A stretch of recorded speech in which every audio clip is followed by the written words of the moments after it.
Jain carbonates compound का आज हमारा लास्ट टॉपिक है जिसका नाम है तुम्हारा सोप एंड डिटर्जेंट। ठीक है, इसको एक छोटा सा ऐसे समझते हैं। मान लो कि मैं बोलता हूँ कि तुम्हारे हाथ काफी गंदे हैं और मैं तुम्हें केवल पानी दूं, है ना। तो जब भी तुम उसको हाथ को साफ करने जाओगे तुम्हें क्या पता चलेगा कि तुम्हारे हाथ जो तुम्हारे क्लियरली मतलब क्या हुए अच्छे से साफ नहीं होंगे। लेकिन अगर उसी जगह अगर मैं तुमको सोप प्रोवाइड कर दूं या मैं तुम्हें डिटर्जेंट प्रोवाइड कर दूं और उसके थ्रू अगर मैं तुमसे बोलता हूँ कि चलो हाथ साफ करो, तो तुम क्या देखोगे कि तुम्हारे जो क्लीनिंग प्रोसेस है वो कैसी हो गई, थोड़ी सी आसान हो गई। तो कोई भी एक ऐसा सब्सटेंस जैसे कि सोप हो गया, डिटर्जेंट हो गया, जिसकी वजह से अगर क्लीनिंग एक्शन है ना, ये जो तुम्हारे जो भी जितने भी जिससे तुम्हारी सफाई होती है वो अगर बढ़ गई, तो उसी को हम लोग बोल देते हैं डिटर्जेंट बोल देते हैं। उसको क्या बोल देते हैं हम लोग?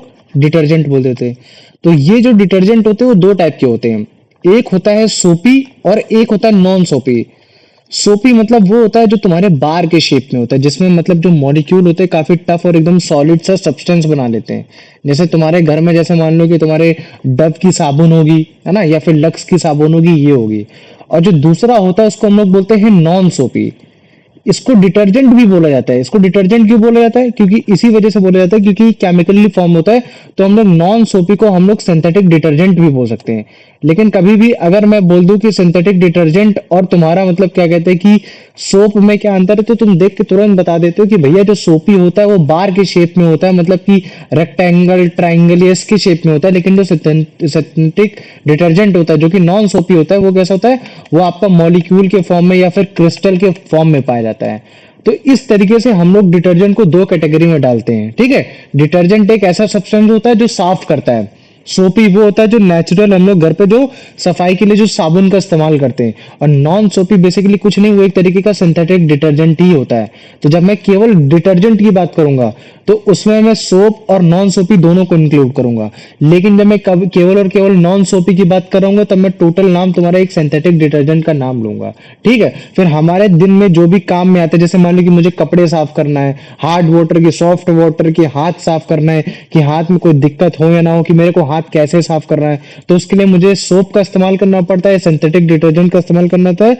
ये तुम्हें ऑलरेडी खुद से भी मालूम है। ठीक है, अब आ जाओ, मैं एक एक करके समझाऊंगा। पहले सोप का मतलब क्या होता है, फिर मैं तुमको समझाऊंगा कि तुम्हारा सिंथेटिक डिटर्जेंट का मतलब क्या होता है। देखो, हेडिंग डाल लेता हूं पहले मैं सोप। ठीक है, देखो सोप बेसिकली कुछ और नहीं है, इसमें एक सोडियम सॉल्ट पाया जा रहा है। क्या पाया जा रहा है तुम्हारा? Sodium salt. अगर मान लो इसमें सोडियम सॉल्ट नहीं पाया जा रहा तो क्या पाया जाएगा तुम्हारा? इसमें तुम्हारा पोटेशियम सॉल्ट पाया जा रहा होगा। लेकिन ये जो तुम्हारा सोडियम सॉल्ट और ये जो तुम्हारा पोटेशियम सॉल्ट है, ये तुम्हारे लास्ट के एंड में लगा है। भैया किसके लास्ट के एंड में लगा है? वो है तुम्हारी लॉन्ग कार्बोक्सिलिक एसिड की चेन। कौन सी तुम्हारी? लॉन्ग कार्बोक्सिलिक एसिड की चेन। भैया कार्बोक्सिलिक एसिड का तो फॉर्मूला CH3COOH होता है। और अगर मान लीजिए कि भैया मैं इसका स्ट्रक्चर बनाऊंगा तो कैसा हो जाएगा? भैया कार्बन कार्बन के बीच में एक सिंगल बॉन्ड, उसके बाद फिर मतलब क्या कहते हैं, ये तुमने मतलब क्या कहते हैं एच एच एच ऐसे बनाया, डबल बॉन्ड O, और भैया ये OH। तो अगर मान लो कि इसी कार्बोक्सिलिक एसिड को मैं एक लंबी चेन में कन्वर्ट कर दूं, मतलब क्या कि भैया मेरे को कार्बन के एटम्स बढ़ाने पड़ेंगे और मेरे को हाइड्रोजन के भी एटम्स बढ़ाने पड़ेंगे। और इन एटम्स को बढ़ाने के बाद लास्ट की एंड में मुझे क्या लगाना है? पोटेशियम या फिर मेरे को सोडियम का सॉल्ट लगाना है, तो मेरा सोप बन जाएगा। तो भैया ऐसे कितने आपको कार्बन और कितने हाइड्रोजन लगाने? तो ऐसे टोटल तुमको कार्बन 17 और तुम्हारे हाइड्रोजन 35 लगाने हैं। और इवन तुम कार्बन 15 और तुम्हारा मतलब क्या कहते हैं हाइड्रोजन 31 भी लगा सकते हो। तो इस हिसाब से जो तुम्हारे सोप होते हैं, सोप की दो कैटेगरी डिवाइड हो जाती हैं। कौन कौन सी दो कैटेगरी? पहला नाम है तुम्हारा उसका सोडियम एस्टिएरेट। क्या नाम है तुम्हारा? सोडियम एस्टिएरेट। और अगर इसका मैं नाम लिखता हूं मॉलिक्यूलर फॉर्मूला, तो वो कितना हो जाएगा? C17H35C O single bond Na, sorry single bond बोलो, मतलब कि ये तुम्हारा निगेटिव एनायन और इधर क्या हो जाएगा तुम्हारा? Cation. अभी अगर मान लो कि मैं इसका स्ट्रक्चर बनाना चाहूँ तो कैसा होगा? भैया कार्बन के 17 मतलब एटम, 1 2 3 4 5 6 7, इस तरह करते करते करते करते कितने तक जाऊंगा? 17 तक जाऊंगा।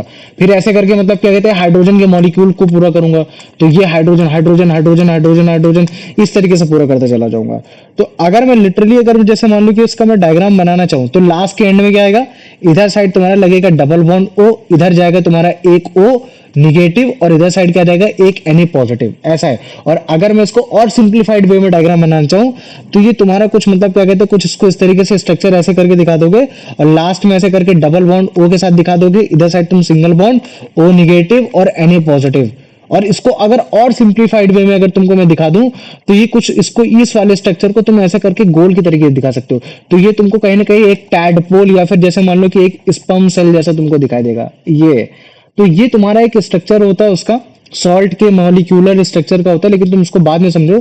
अभी बस के लिए इतना जानो कि सोप के दो एग्जांपल, एक सोडियम एस्टेरेट जिसमें कार्बन 17 पाए जा रहे हैं, हाइड्रोजन 35 पाए जा रहे हैं, जिसमें से अगर तुम इसको ध्यान से देखोगे तो भैया ये वो हाइड्रोकार्बन है, भैया ये वो कंपाउंड हो रखे हैं जो कि कभी भी मतलब क्या कहते हैं कि तुम्हारे इलेक्ट्रॉन को गिव और टेक नहीं कर सकते, मतलब लूज और वो नहीं कर सकते, जिसकी वजह से इनमें कोई भी आयन फॉर्म नहीं हो गए।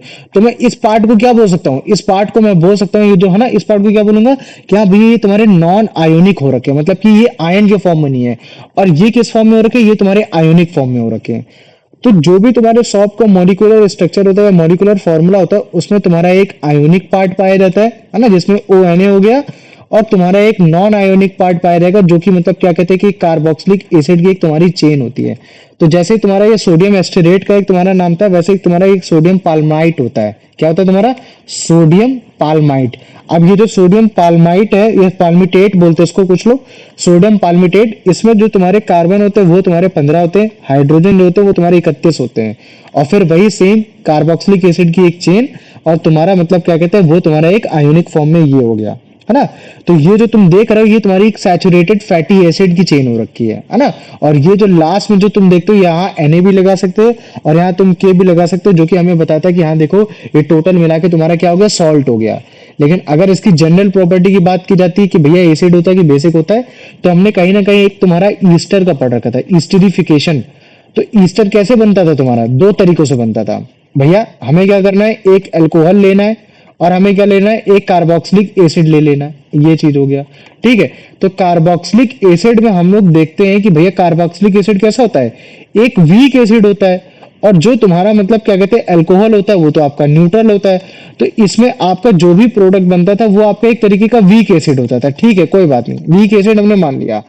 लेकिन जब हम लोग इस वीक एसिड से जो तुम्हारा ईस्टर है, जब भी हम लोग इससे वो बनाते हैं, मतलब क्या कहते हैं सोप बनाते हैं, तो उसके लिए हम लोग NaOH का इस्तेमाल करते हैं। तो मैं देख रहा हूँ कि जो तुम्हारा ईस्टर है वो वीक एसिड हो रखा है, और जो तुम्हारा NaOH होता है वो तुम्हारा स्ट्रॉन्ग बेस हो रखा है। तो जो तुम्हारा सॉल्ट बन के तैयार होता है तो उसकी जो प्रॉपर्टी होती है उसमें स्ट्रॉन्ग बेस नजर आता है। तभी तुमने कभी जब भी सोप का तुमने लिटमस टेस्ट किया होगा तो उसमें कहीं ना कहीं तुम्हारे लिटमस टेस्ट में क्या पता कर रहा होगा कि सोप तुम्हारा बेस होता है। तो बेस इसी वजह से आता है क्योंकि ईस्टर के बाद जो हम लोग NaOH मिलाते हैं वो उसकी कहीं ना कहीं प्रॉपर्टी को स्ट्रॉन्ग बेस में कन्वर्ट कर देता है। तो पहले मुझे बताओ सोप की ये जो तुम्हारे जो मॉलिक्यूलर फॉर्मूला, मॉलिक्यूलर स्ट्रक्चर को जो मैंने समझाने की कोशिश की है, इतना समझ में आ गया कि नहीं आ गया, पहले मेरे को इतना बताओ।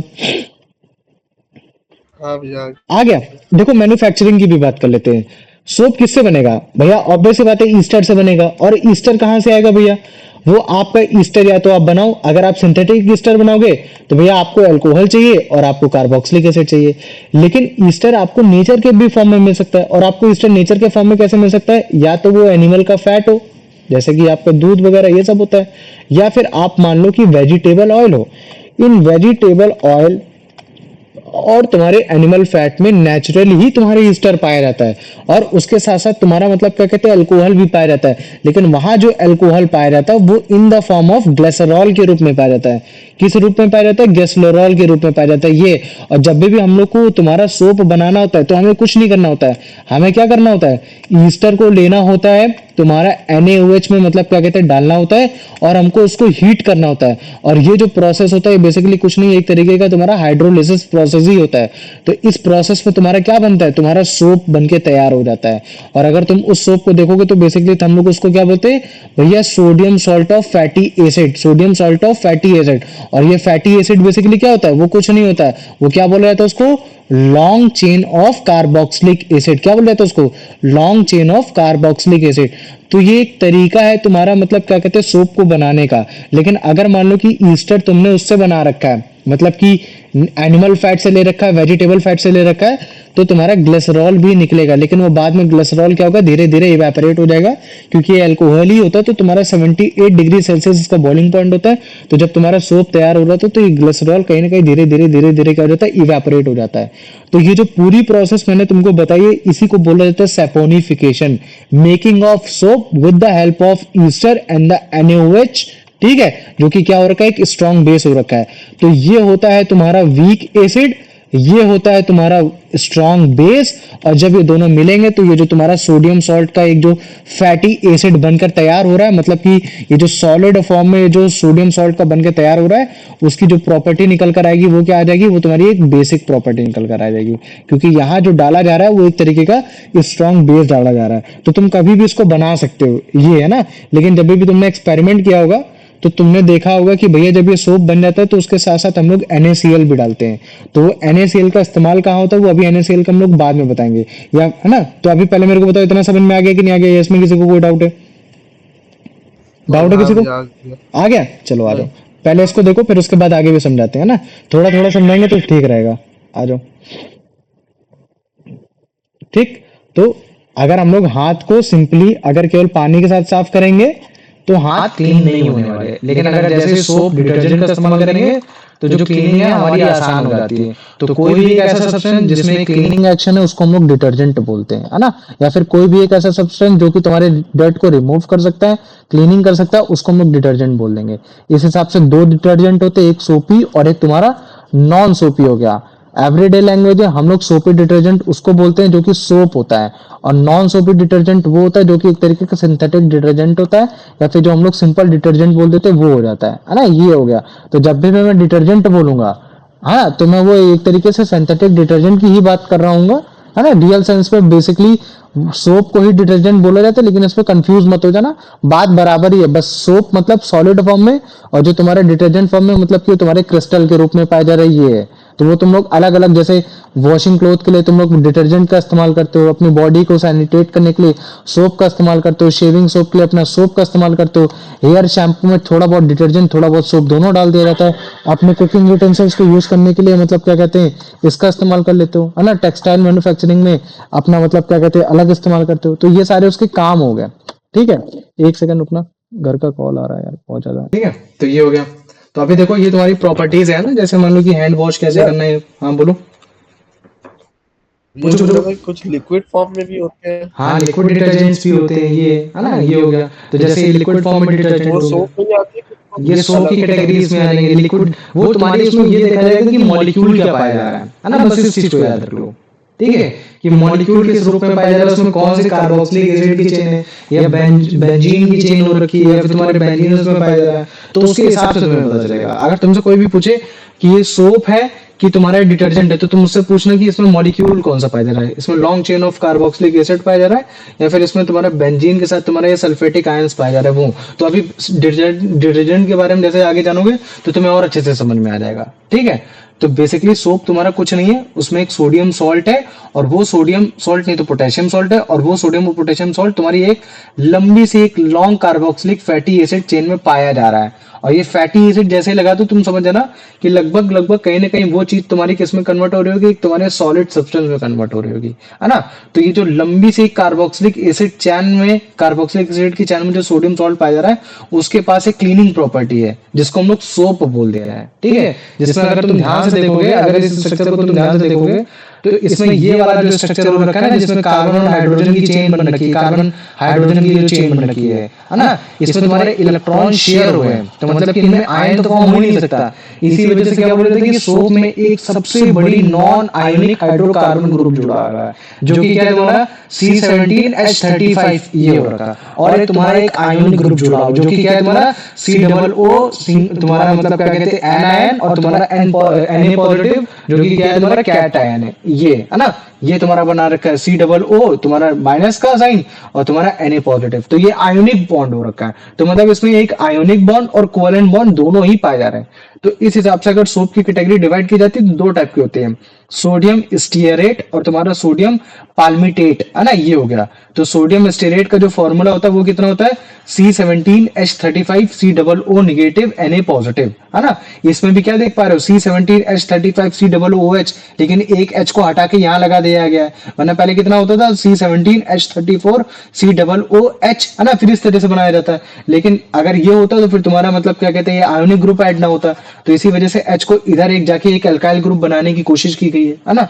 तो सोडियम एस्टिरेट में तुम्हारा सोडियम सॉल्ट पाया जाएगा एक लॉन्ग तुम्हारे सैचुरेटेड फैटी एसिड में, जिसको हम लोग फैटी एसिड का नाम क्या दे रहे हैं, C17H35 का COOH का तुम्हारा स्टीयरिक एसिड।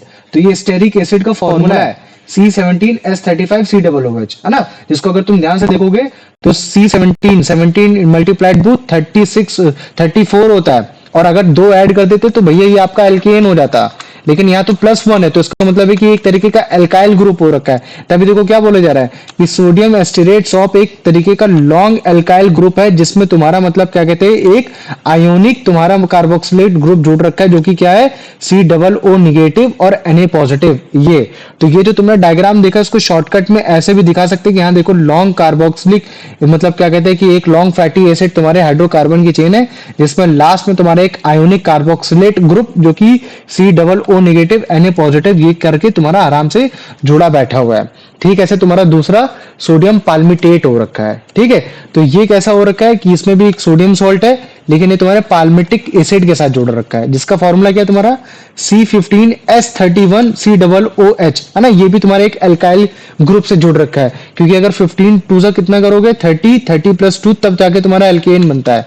लेकिन अगर 1 कर दोगे तो तुम्हारा एल्काइल ग्रुप हो जाता है ना। तो ये कहीं ना कहीं एक एल्काइल ग्रुप में तुम्हारा मतलब क्या कहते हैं, पाल्मिटिक एसिड, मतलब कि तुम्हारा तुम्हारा carboxylic acid, ionic carboxylic acid जुड़ रखा है ये। लेकिन जब भी तुम सोप की फीचर में जाओगे, लिटमस में चेक करोगे, तो हम लोग उसको स्ट्रॉन्ग बेस बोल देते हैं। क्यों बोल देते हैं, क्योंकि कहीं ना कहीं वो जो तुम्हारा सोप बना है वो तुम्हारे सोडियम हाइड्रोक्साइड से बना है, तुम्हारा हाइड्रोलिसिस करके बना है तुम्हारे ईस्टर को, और वो ईस्टर में तुम्हारा NaOH स्ट्रॉन्ग बेस हो जाता है, और कार्बोक्सिलिक एसिड तुम्हारा वीक एसिड हो जाता है। तब जाके जो तुम्हारे सोप के सॉल्यूशन की जो तुम्हारी प्रॉपर्टी होती है वो कैसी होती है, बेसिक होती है। तभी वो तुम्हारे रेड लिटमस पेपर को ब्लू कर देगा, और ब्लू लिटमस पेपर को तुम्हारा ब्लू करके ही रखेगा। जैसे इसको देखो, है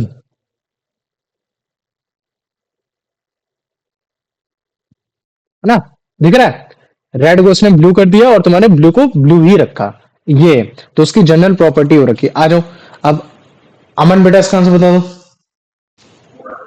According to the text, what is the mode definition of a detergent? A substance used only for washing clothes, methylene substance that has clean oxygen, water and remove dirt. भैया B वाला। Very good, क्या हो जाएगा तुम्हारा, B वाला हो जाएगा। आ जाओ अब इसका आंसर बता दो, यश। In everyday language, how do people typically distinguish between soapy and non-soapy detergents? They call soapy detergents cleansers and non-soapy detergents soaps. They call soapy detergents surfactants and non-soapy detergents powders. They call soapy detergents soapy and non-soapy detergents synthetic. भैया सी वाला। सी वाला, very good. आ जाओ अब, प्रणव इसका answer बताओ। Which of the following is not mentioned in the text as a use for soap and detergent? Textile manufacture, cleaning utensils, shaving and hair, shampooing, industrial engine, lubricant. भैया ये D वाला। D वाला, ठीक है। आ जाओ अब इसका आंसर बता दो, ये यश, ओ सॉरी, अंश। Chemically speaking, a soap is defined as which of the following: a magnesium salt of a short chain fatty acid, the sodium and potassium salt of a long chain carboxylic acid. ये B वाला। Very good, आ जाओ, ठीक है। अब इसका answer बता दो, ठीक है, कार्तिकेय।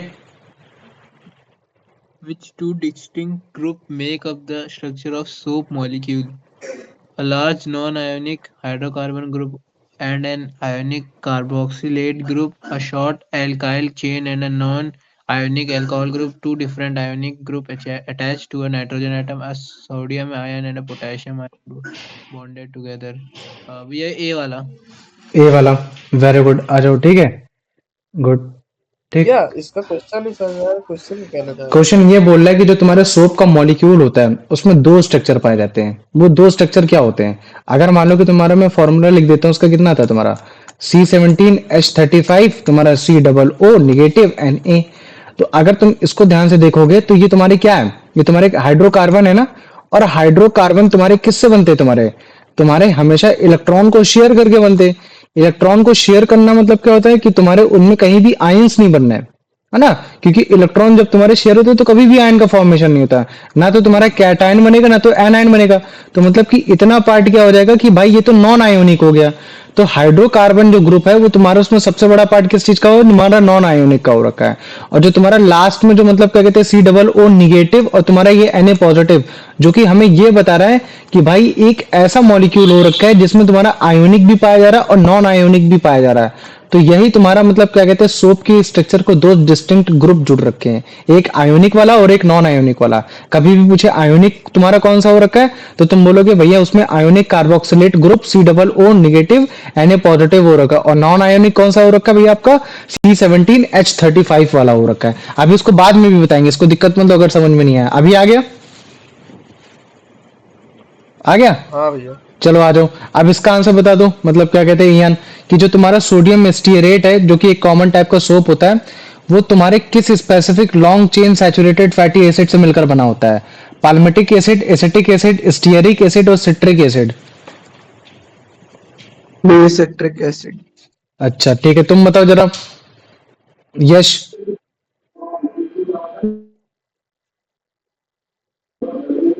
भैया बता बता रहे हैं. हम्म. Sodium citrate is a common soap formed from which fatty is acid.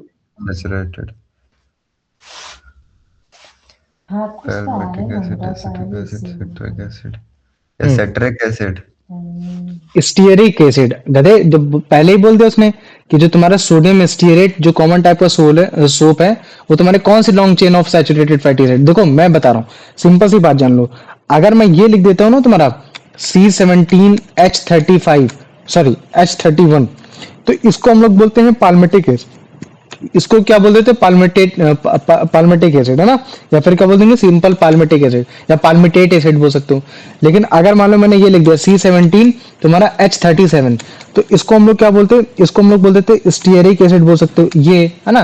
लेकिन अगर एसिड लगाना हो तो हम लोग COOH भी लगाते हैं, ये तो ये उसका बस नाम है. तो अगर मान लो कि कोई एक सोप तुम्हारे स्टेरिक एसिड से मिलकर बना है तो बस वो यही बोल रहा है कि उस सोप का क्या नाम रख दोगे? सोडियम स्टीरेट नाम रख दोगे. लेकिन अगर मान लो कि कोई सोप अगर तुम्हारा पाल्मिटिक एसिड से बन रखा है तो तुम उसको पाल्मिटिक सोप बोल देते हो, सोडियम पाल्मिटिक बोल देते हो, सोडियम पाल्मिटिक सोप बोल दोगे. ये तो बस क्वेश्चन में ही लिख रखा आंसर कि सोडियम स्टीरेट जो सोप है वो कौन सी तुम्हारी long chain of saturated fatty acid से बना है. तो तुम्हारे ये एक तरीके के स्टेरिक एसिड से मिलकर बन रखा है, ये है ना. तो ये इसका आंसर होगा, इसमें कोई ज्यादा टफ नहीं था. आ जाओ प्रणव, इसका आंसर बताओ. according to the text, why is a solution of soap in water basic in nature? It is formed from a strong acid and weak base. It is the salt of a strong base, sodium hydroxide, and weak acid, carboxylic acid. भैया B वाला. B वाला, very good. आ जाओ अवंश, इसका answer बताओ. Based on the litmus shown in the water in a soap litmus paper. ये वाला है blue litmus paper red. Good, है ना. ये हो गया. आ जाओ अब इसका आंसर बता दो. क्या कहते हैं ये अमन, बताओ कौन सा फॉर्मूला है तुम्हारा सोडियम पाल्मिटेट का? सोडियम भैया वो C17H35 COO Na. बहुत जोश में बोले. ठीक है, तुम बताओ जरा यश.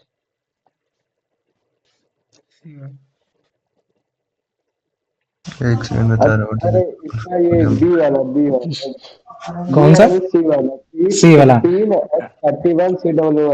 याद रखना पाल्मिटेट में तुम्हारे कार्बन के कंपाउंड कितने पाए जा रहे हैं? केवल 15 पाए जा रहे हैं.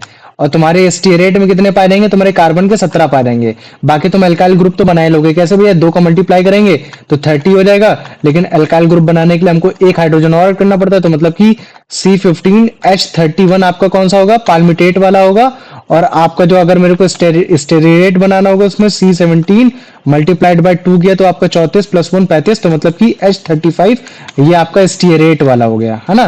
तो अगर कोई भी सॉल्ट अगर इस तरीके के तुम्हारे कार्बोक्सिलिक एसिड के साथ जुड़ेगा तो मैं उसको तुम्हारा मतलब क्या कहते हैं स्टीयरेट सोप बोल दूंगा, और अगर कभी भी कोई स्टेन के साथ जुड़ेगा तो उसको मैं पाल्मिटेट सोप बोल दूंगा। ये हो गया, ठीक है। अगर मैन्युफैक्चरिंग की बात की जाएगी तो मैंने मैन्युफैक्चरिंग बता दी है कि कुछ नहीं करना है, आपको ईस्टर का हाइड्रोलिसिस करना है with the help of NaOH। अगर विद द हेल्प ऑफ अगर आप NaOH कर लोगे तो जो भी बनेगा वो आपका सोप ही बनेगा। और इस ईस्टर में कहीं ना कहीं आपका अल्कोहल भी पाया जाता है, तो उस अल्कोहल को भी निकलना है, तो मैं यहाँ में अल्कोहल भी लिख देता हूँ, ठीक है। ये हो गया। तो जब हम सोप बनाते हैं, हाँ बोलो। इसमें एक बार केमिकल फॉर्मेशन बता दीजिए, मतलब ईस्टर पूरा लिख के और वो।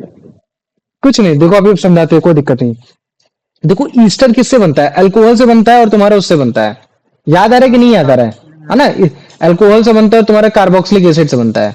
तो जब हम लोग इस ईस्टर का NaOH के साथ रिएक्शन कराते हैं, हीट देते हैं, तब हमारा सोप बन जाता है और उसके साथ साथ अल्कोहल बन जाता है और कुछ नहीं। इसी को हम लोग बोलते हैं हाइड्रोलिसिस ऑफ सोप, है ना। तो भैया हमें ईस्टर चाहिए, तो अगर ईस्टर आपको केमिकली बनाना है तो आपको अल्कोहल और कार्बोक्सिलिक एसिड का इस्तेमाल करना पड़ेगा।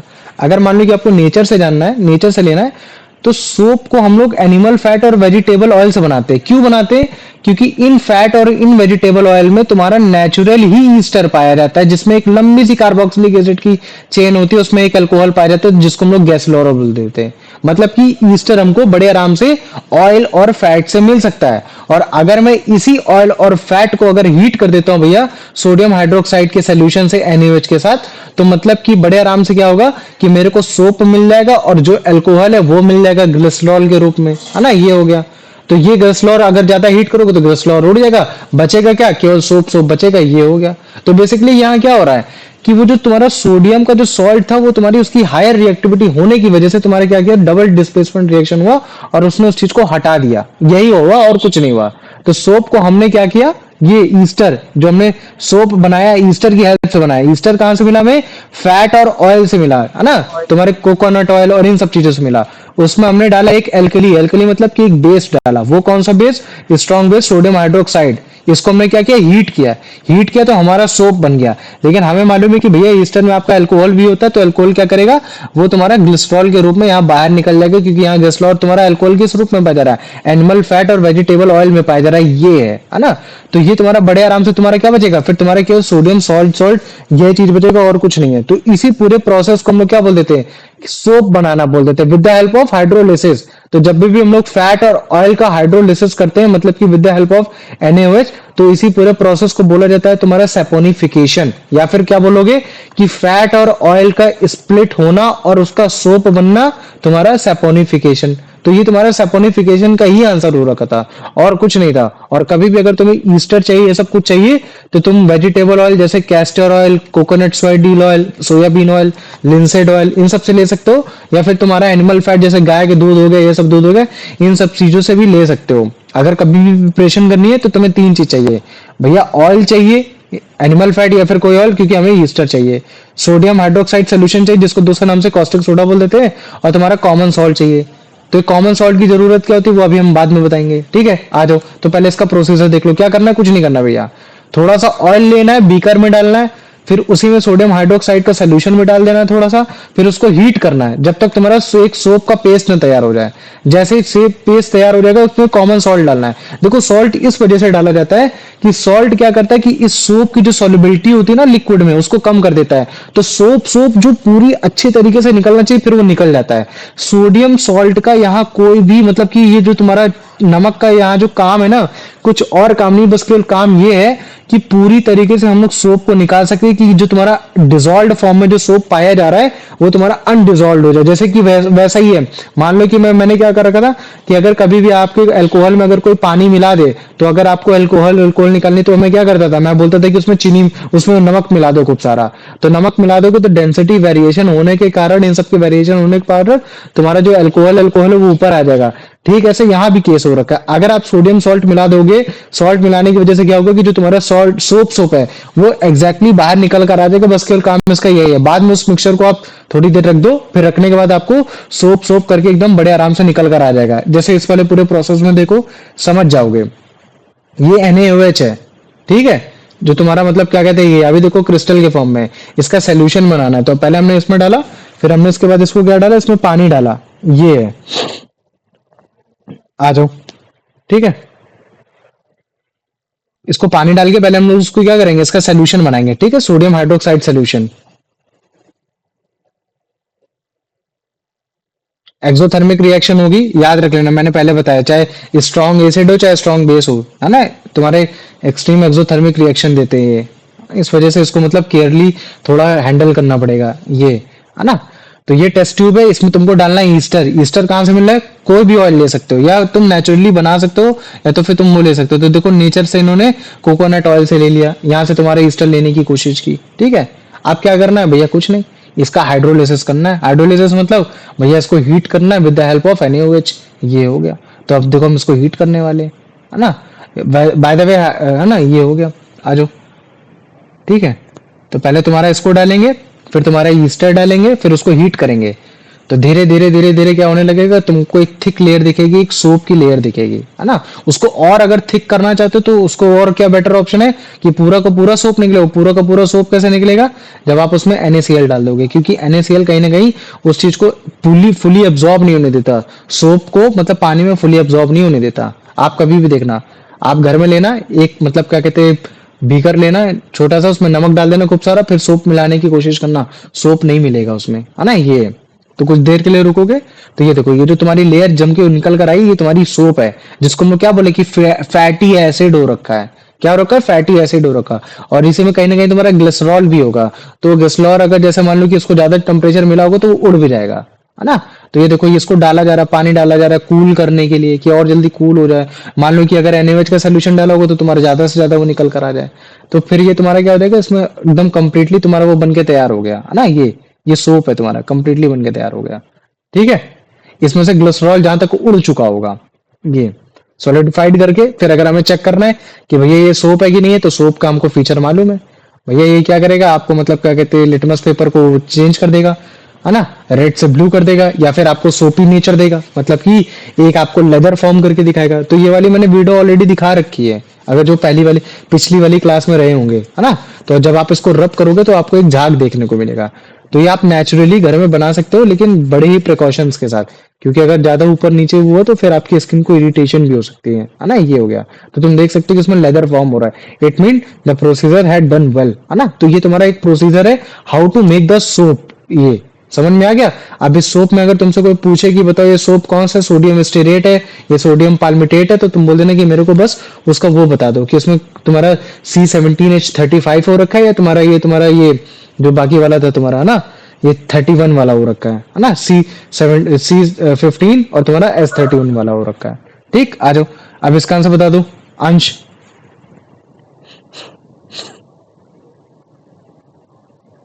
According to the text, what are fats and vegetable are chemically classified as? Sodium salt, ester of higher fatty acid, pure glycerol, concentrated alkalis. ये बी वाला ester of higher fatty acid. Good, है ना, आ जाओ, अब इसका answer बता दो अंश, वो सॉरी वो अमन बेटा।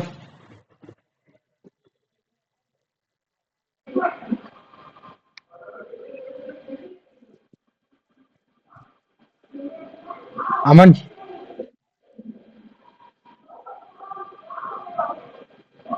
आवाज ही नहीं आ रही। यश तुम बताओ। Which specific substance is reacted with fats or oils under heat to produce soap? Sodium chloride, citric acid, sodium hydroxide, distilled water. भैया सी वाला। सी वाला, वेरी गुड, आ जाओ, अब इसका आंसर बता दो Kartikeya. What is the byproduct formed during the soap making process along with the sodium, salt, or fatty acid? Glycerol, acetic acid, animal fat, ester. भैया glycerol. गुड, है ना, आ जाओ, ठीक है। अब इसका आंसर बता दो, मतलब क्या कहते हैं इयान, कि कौन सा स्पेसिफिक टर्म यूज किया गया जब भी हम लोग सोप को बनाते हैं फैट और ऑयल का हाइड्रोलिसिस करके with the help of alkali, fermentation, saponification, hydrogenation और तुम्हारा एस्टरिफिकेशन। हाँ भैया,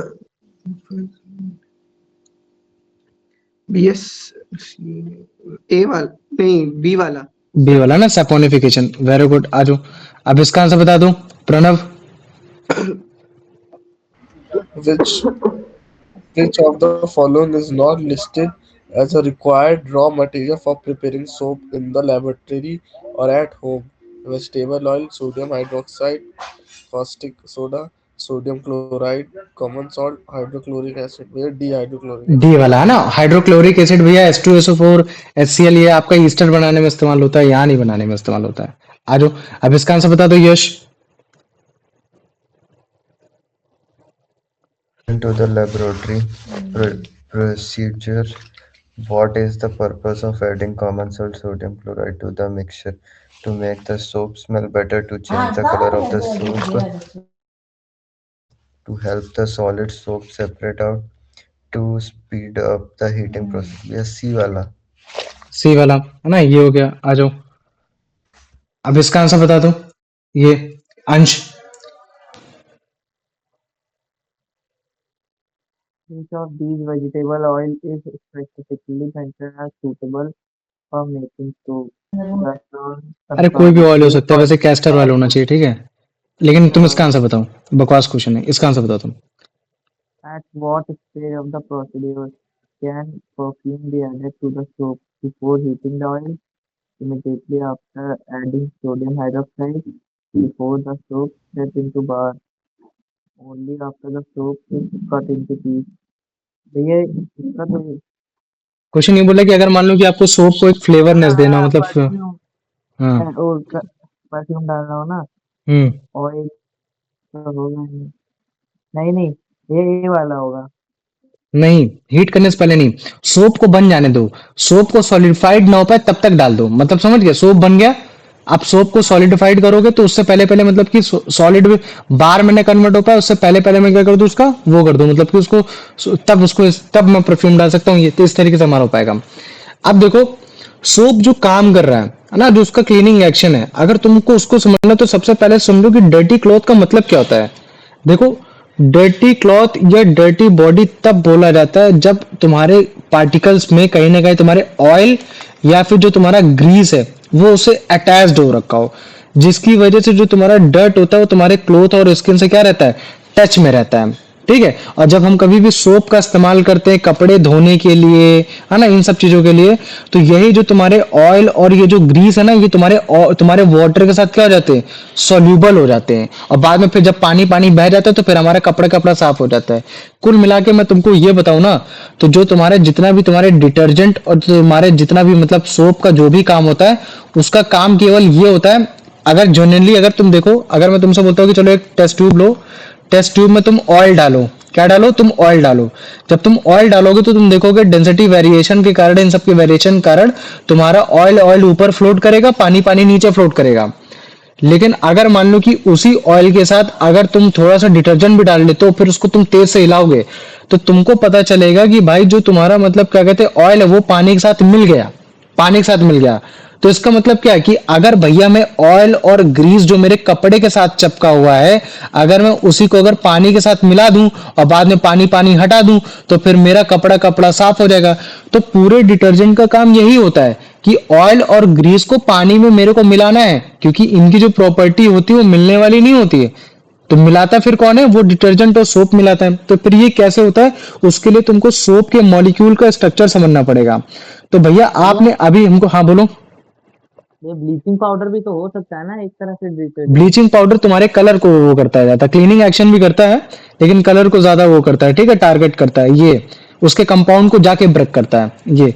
अब आ जाओ, अगर तुम्हें ये चीज जानना है कि मतलब ये कैसे डिटर्जेंट और सोप में तुम्हारे वाटर में तुम्हारे ऑयल और ग्रीस को जाके मिला दिया, तो पहले सबसे पहले सोप के मॉलिक्यूल का स्ट्रक्चर समझो। अभी आपने बताया था कि भैया सोप दो तरीके से बना है, जिसमें एक आपका मतलब क्या कहते हैं लॉन्ग हाइड्रोकार्बन का पार्ट पाया जा रहा है ना, जिसको मैं भैया मतलब क्या कहते हैं, मैं ऐसे ऐसे ऐसे ऐसे ऐसे करके दिखा दे रहा, और उसमें एक भैया एक शॉर्ट सा एक मतलब क्या कहते हैं आयोनिक पार्ट पाया जा रहा है ना, या फिर जिसको हम क्या बोलते थे, short ionic carboxylic acid salt बोल देते थे, है ना, जो कि बेसिकली क्या होता था तुम्हारा COO निगेटिव साइन और ये तुम्हारा पॉजिटिव साइन, ये हो जाता था, है ना, जिसको हम लोग मतलब क्या कहते हैं लास्ट के स्ट्रक्चर में ऐसे पाया जाता है। तो अगर तुम इसको ध्यान से देखोगे तो ये कहीं ना कहीं टैडपोल का स्ट्रक्चर आ रहा है, ये हो गया। और अगर तुमको मैं वाटर बोलता हूं, है ना, मान लो कि एक बीकर है, वाटर है, तो वाटर का फॉर्मूला क्या होता है, H2O होता है।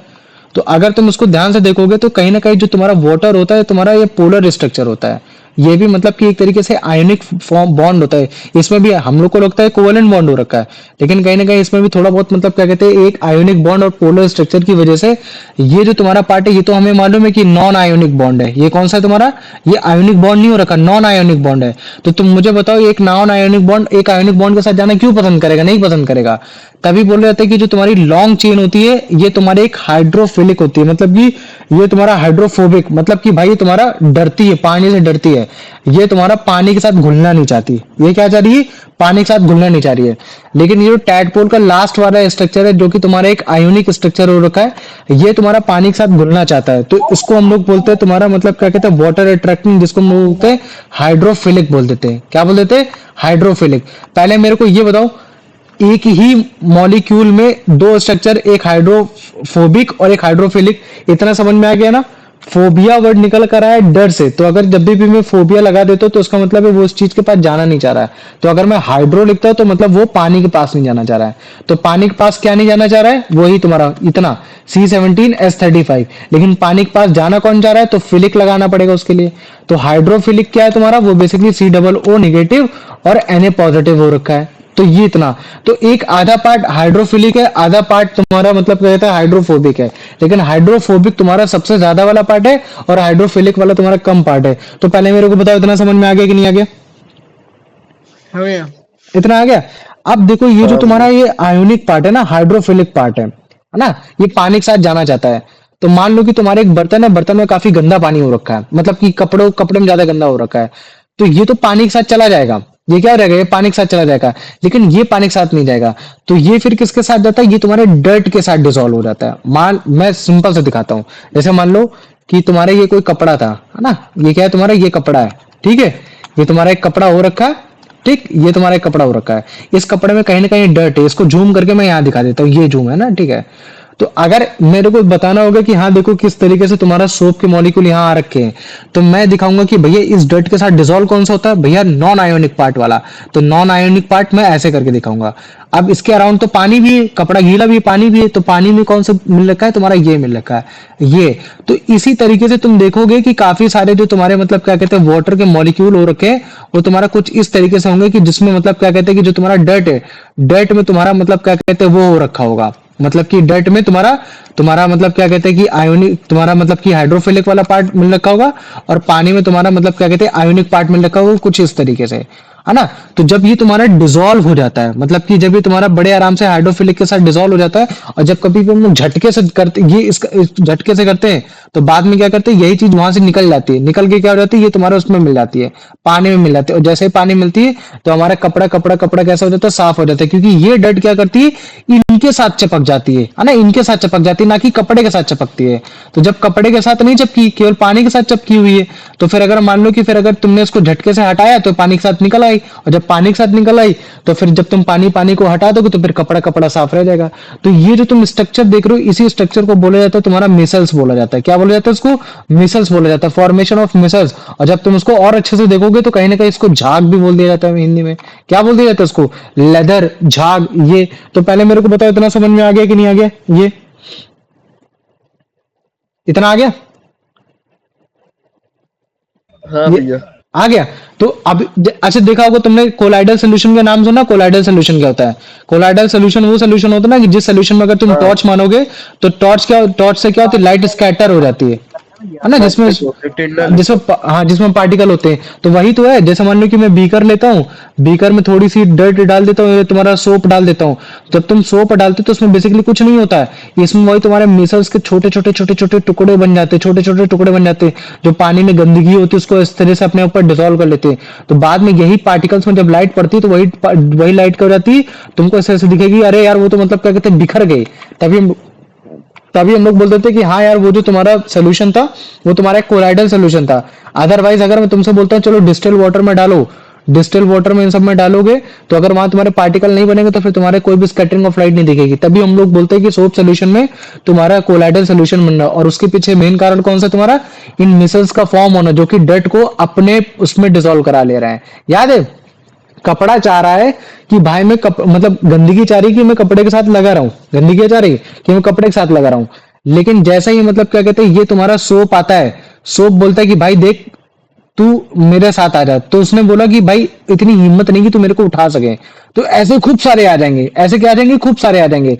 तो फिर इस सोप को सभी के साथ क्या होना पड़ेगा, डिसॉल्व होना पड़ेगा। तो जब ये तुम्हारा उनके साथ डिसॉल्व हो जाएगा तो फिर तो उसका मतलब क्या है कि एक तरीके से पानी के पास आ गया, आप कपड़े के पास तो रहा नहीं। तभी जब तुम झटके से धुलते हो, झटके से साफ करते हो, पानी को झटकते हो, तो कुछ नहीं, वो जो गंदगी है वो गंदगी एक मतलब क्या कहते हैं सोप के साथ टच में आ जाती है, और जैसे ही सोप के साथ टच में आ जाती है तो फिर जब तुम पानी पानी को हटा देते हो तो फिर कपड़ा कपड़ा साफ हो जाता है ये। और यही जो तुम्हारा प्रॉपर स्ट्रक्चर जो तुम देख पा रहे हो, इसी को हम लोग बोलते हैं मीसल्स बोल देते हैं। क्या बोल देते हैं, इसी को हम लोग बोलते हैं मीसल्स बोलते हैं। तो पहले मेरे को बताओ इतना समझ में आ गया कि नहीं आ गया, ये हाँ भैया। आ गया। इसी यही पूरा तुम्हारा मतलब क्या कहते हैं क्लीनिंग एक्शन ऑफ सोप भी बोला जाता है इसी चीज को, ठीक है, यही तुम्हारा क्लीनिंग है। हाँ पूछो, में होती है गंदगी, गंदगी क्या कह का रहे हो। एब्जॉर्प्शन किसमें होता है, गंदगी का एब्जॉर्प्शन किसमें होता है, आयनिक पार्ट में कि non ionic. Non ionic part में, किसमें होगा, नॉन आयोनिक पार्ट में। पानी में कौन मिलना चाहता है तुम्हारा, वो जो ऊपर टैडपोल वाला स्ट्रक्चर जो स्पर्म का जैसे ऊपर वाला दिखता नहीं है, हाँ वो वाला आयोनिक वाला पार्ट होता है ये।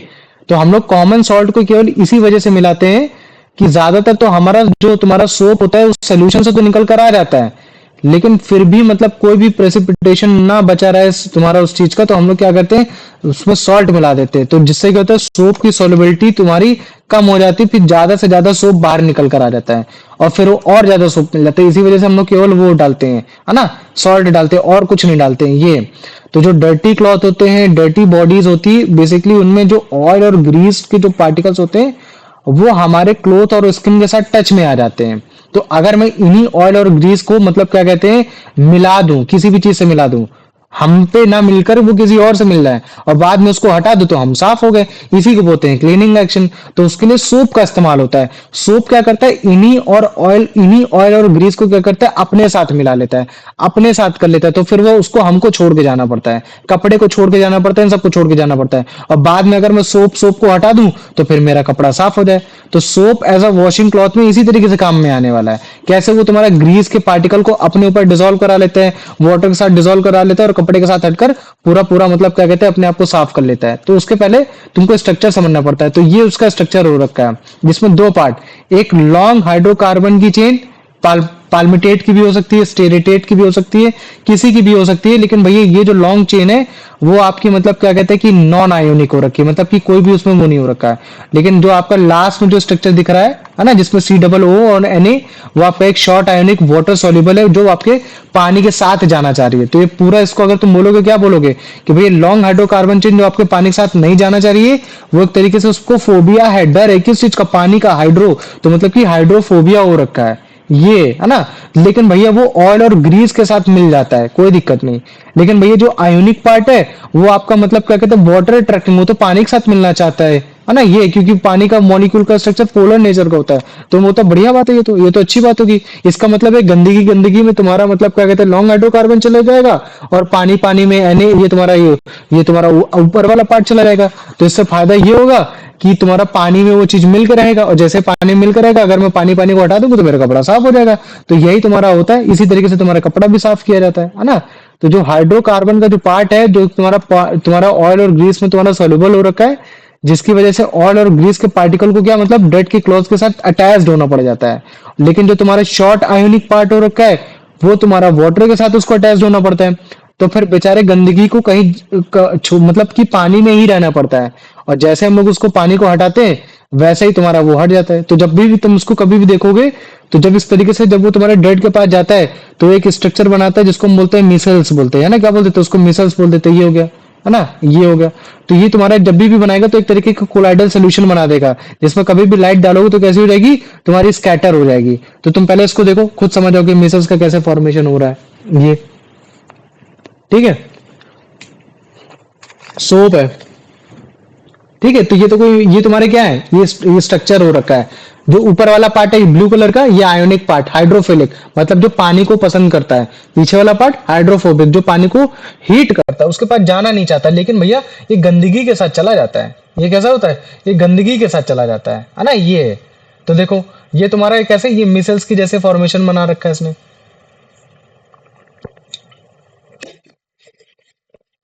चलो, इसमें कंप्लीट नहीं दिया लगता मुझे, ठीक है। ये मतलब मैं तुमको बताना चाह रहा हूं कि जब भी अगर तुम्हें मान लो कि मेसल्स का अगर डायग्राम बनाना होगा, तो तुम कैसे बनाओगे, इसको ऐसे ऐसे ऐसे ऐसे करके बनाओगे, ठीक है, ऐसे ऐसे करके कि हाँ भैया देखो ये अपर पार्ट है, ये आपका मतलब पानी के साथ मिल रखा है, और जो अंदर वाला पार्ट है वो आपका मतलब उसके साथ मिल रखा है, ठीक है। इस चीज को याद रख लेना। प्रणव, इसका आंसर बताओ। Why is common salt sodium chloride added to the mixture during the soap making? To make the soap smell better, to decrease the solubility of the soap so it precipitates as a solid, to increase the cleaning power of the soap, to change the color of the soap. तो भैया B वाला, to decrease good, the solubility of आ the जाओ। soap so अंश, it इसका answer बताओ। According to the text, why does it stay on clothes on the skin? Because of water soluble mineral, because of salt particles, because oil and grease hold the dirt in place. AC वाला। सही वाला, very good. आ जाओ, अब यश, इसका answer बता दो।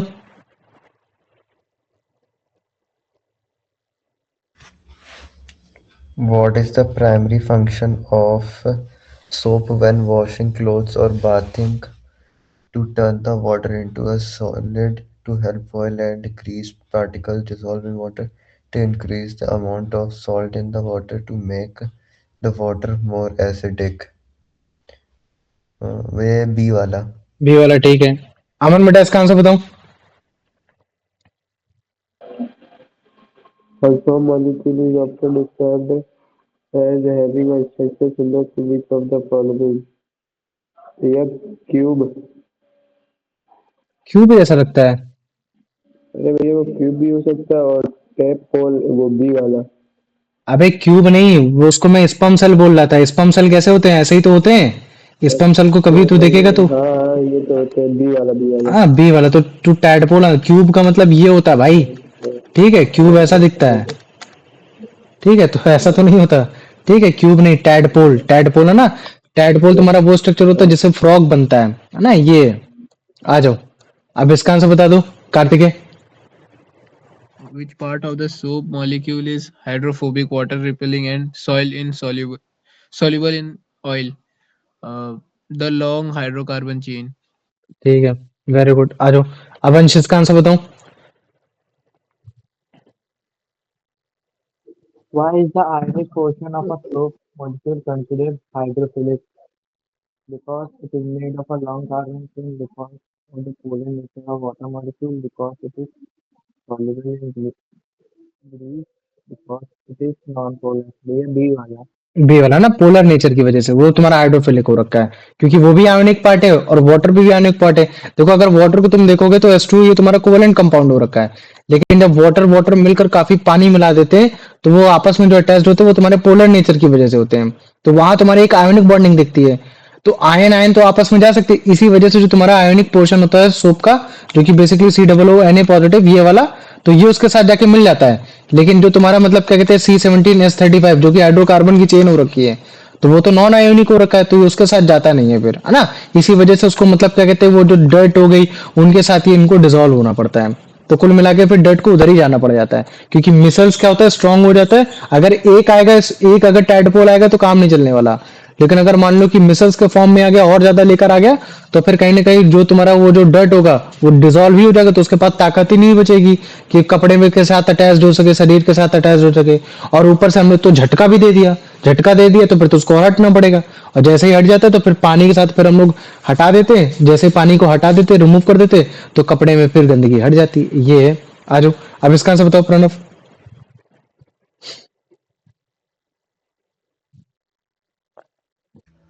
Which part of the soap molecule is responsible for attaching the oil and grease particle on dirty cloth? The short ionic part, the hydrophilic head, the long hydrocarbon chain. भैया सी वाला। सी वाला, very good. आ जाओ यश, इसका answer बताओ बेटा। Yeah. Ian, अच्छा What? Ian भी है। ईयान मुझे बताओ, तुम्हारा मिसल्स, तुम्हारा सोप सोल्यूशन बेसिकली क्या है? एक सिंगल सोप का मॉलिक्यूल हो रखा है जो कि तुम्हारा टॉडपोल जैसा दिखता है, या तुम्हारा एक spherical aggregate of soap molecule हो रखा है? मतलब कि सोप मॉलिक्यूल कुछ इस हिसाब से लग रखे हैं कि तुम्हारा मतलब क्या कहते हैं कि वो तुम्हारा एक स्फेरिकल शेप में दिख रहा है, ठीक है? तो ये ये स्फेरिकल शेप में ये गुड है ना, पूछ रही ये हो गया। आ जाओ अब यश, इसका आंसर बताओ।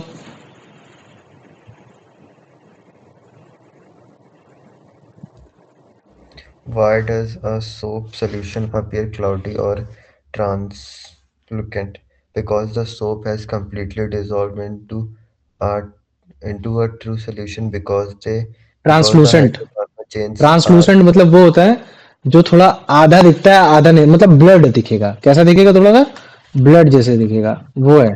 पहले आता है तुम्हारा ट्रांसपेरेंट जो एकदम क्लियर दिखाई देगा, फिर आता है तुम्हारा ट्रांसलूसेंट जो मतलब थोड़ा सा ब्लड दिखाई देगा, फिर आएगा तुम्हारा ओपेक मतलब कि दिखाई ही नहीं देगा। ये because the soap molecules are large enough to scatter light because of the presence of dirt and clay. Yes, C वाला।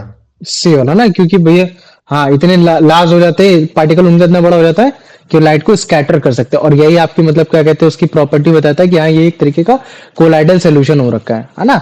तो याद रखो, जब भी हम लोग सोप को डिसॉल्व करेंगे वाटर में तो एक कोलाइडल सस्पेंशन सोल्यूशन बना देगा, है ना, जिसमें जो आपके मॉलिक्यूल एक साथ आ रहे हैं और वो कौन सा फॉर्म ले रहे हैं? तुम्हारा स्फेरिकल फॉर्म ले रहे हैं, जिसको हम लोग क्या बोल देते हैं? तुम्हारा मिसल्स बोल देते हैं। ये तो यही जो तुम्हारा सोप मिसल्स है, ये कुछ इस तरीके से अरेंज होंगे हाइड्रोकार्बन, जिसमें एंड में पाया जाएगा हाइड्रोकार्बन, मतलब कि लॉन्ग चेन कैसा पाया जाएगा? एंड में पाया जाएगा, सेंटर की तरफ। और जो तुम्हारा आयोनिक एंड है वो भी एंड में पाया जाएगा, लेकिन किधर? वो बाहर की तरफ। मतलब कि आयोनिक एंड कैसा होगा? डायरेक्टेड होगा आउटवर्ड, मतलब बाहर की तरफ। वैसा ही है ना, जैसे ये कैसा है? बाहर की तरफ है।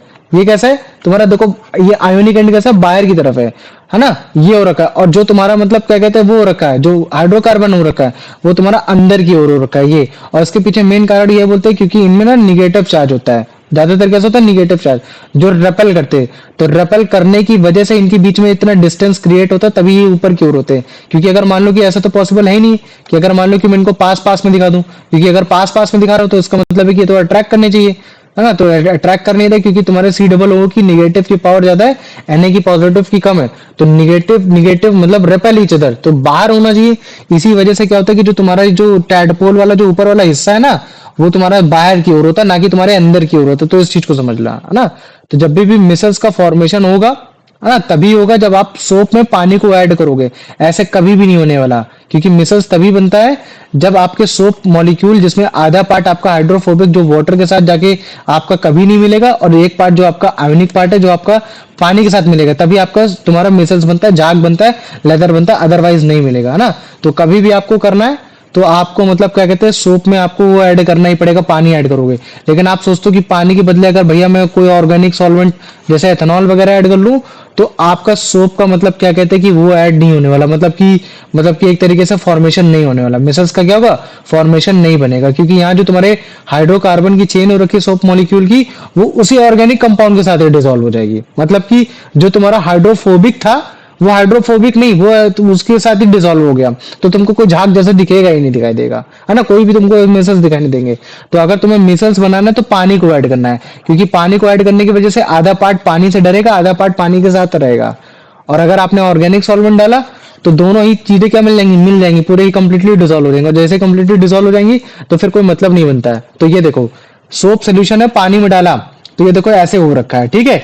ये अलग अलग हो रखा है, लेकिन इनकी टेंडेंसी क्या है कि ये गंदगी को धोड़ेंगे। ये क्या करेंगे? ये सब गंदगी को धोड़ेंगे। तो इन्होंने गंदगी को धोड़ दिया, तो जैसे इन्होंने गंदगी को धोड़ा तो भाई ये पार्ट तो जा नहीं सकता, ये पार्ट तो क्योंकि पानी के साथ रहेगा, लेकिन ये पार्ट तो पानी के साथ नहीं रहेगा क्योंकि हाइड्रोकार्बन की चेन हो रखी है।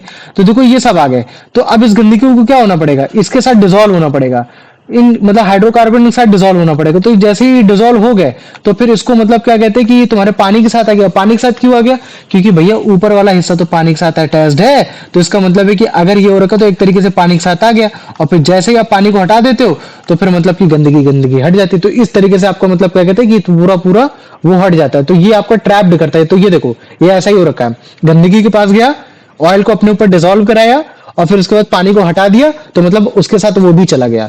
तो यही तुम्हारा मतलब क्या कहते हैं पूरा क्लीनिंग एक्शन हो रखा है कि कैसे तुम्हारा तुम्हारा जो डर्ट है वो तुम्हारा निकल रहा है। तो पहले मेरे को बताओ ये कंसेप्ट हल्का फुल्का समझ में आ गया कि नहीं आ गया, ये इसमें किसी को कोई डाउट है, आ गया ये। तो याद रखो, डर्टी क्लॉथ को पानी में डालोगे जिसमें सोप रहता है, तो हाइड्रोकार्बन का जो एंड है, जो लास्ट वाला पार्ट है, वो तुम्हारे सोप मॉलिक्यूल का वो एक मिसल्स बनाएगा जिसमें ऑयल और ग्रीस जाके प्रेजेंट होंगे, और वो उसके साथ उसको अपने आप को डिसॉल्व कर लेगा, है ना, क्या कर लेगा, डिसॉल्व कर लेगा।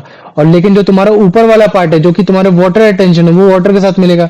और जैसे ही आप उसको मतलब क्या करोगे, एजिटेट करोगे, एजिटेट मतलब झटकोगे, ये सारी चीजें करोगे, तो जितना भी ऑयल और ग्रीसी पार्टिकल है उसको फिर छोड़ हटना ही पड़ेगा, और फिर वो पानी में आना पड़ेगा। और जैसे ही पानी को आप हटाओगे तो वैसे ही आपका डर्ट क्या हो जाएगा, हट जाएगा। तो इस तरीके से आप अपने सोप को मतलब क्या कहते हो, सोप की हेल्प से कपड़ों को साफ करते हो, ये है ना। लेकिन पूरा मकसद तभी मतलब क्या कहते होगा कि जब आपको हटाना है, तो आपको या तो फिर ज्यादा मिसल्स फॉर्म हो रहे हो तब फायदा करेगा, या तो आप एजिटेट करके करोगे कि जल्दी से धक्का दे देकर झटक झटक कर, कि ताकि आपसे मतलब क्या कहते हैं बड़े आराम से साफ हो जाए। इसी वजह से हम लोग वॉशिंग मशीन में भी तुमने देखा होगा कि पहले एक बार क्लॉकवाइज, एक बार एंटी क्लॉकवाइज, क्लॉकवाइज एक बार एंटी क्लॉकवाइज। तो वो क्यों करता है, वो इसी वजह से करता है कि ताकि हम उसको एजिटेट करें। एजिटेट करें तो जो तुम्हारी डर्ट है वो डर्ट मिसल्स के साथ जाए, ना कि उसी के साथ अटैच रहे, अगर मिसल्स के पास इतनी ताकत भी नहीं लेने के लिए, है ना। तो ये हो गया। तो अगर कभी भी आपको देखना है कि हाँ सच में आपको ऑयल और ग्रीस जो है वो आपके मतलब क्या कहते हैं पानी के साथ आ रहा है कि नहीं आ रहा है, तो क्या करना है, कुछ नहीं, थोड़ा सा पानी लो, उसमें आप ऑयल डालो, ठीक है। फिर आप उसको देखोगे कि ऑयल में वो मिक्स नहीं हो रहा है, वो उसके ऊपर फ्लोट कर रहा है। लेकिन जैसे ही आप उसमें मतलब क्या कहते हैं थोड़ी देर बाद अगर आप उसमें वो डालते हो, मतलब क्या कहते हैं कि कुछ भी सोप वगैरह डालोगे, ये सब डालोगे, फिर उसको आप मिल्क करोगे, तो आप मतलब हिलाओगे, तो फिर आप देखोगे कि मिल जाएगा। और वो कैसा दिखेगा, उसी को बोलते हैं इमल्सिफिकेशन। इमल्सिफिकेशन वो प्रॉपर्टी होती है जिसमें तुम्हारे डेंसिटी की ये चेंज होने की वजह से मिलती नहीं है, लेकिन अगर कुछ ऐसा किया गया कि तुम्हारे वो मिल गई, तो हम लोग उसको बोलते हैं इमल्सिफाइड।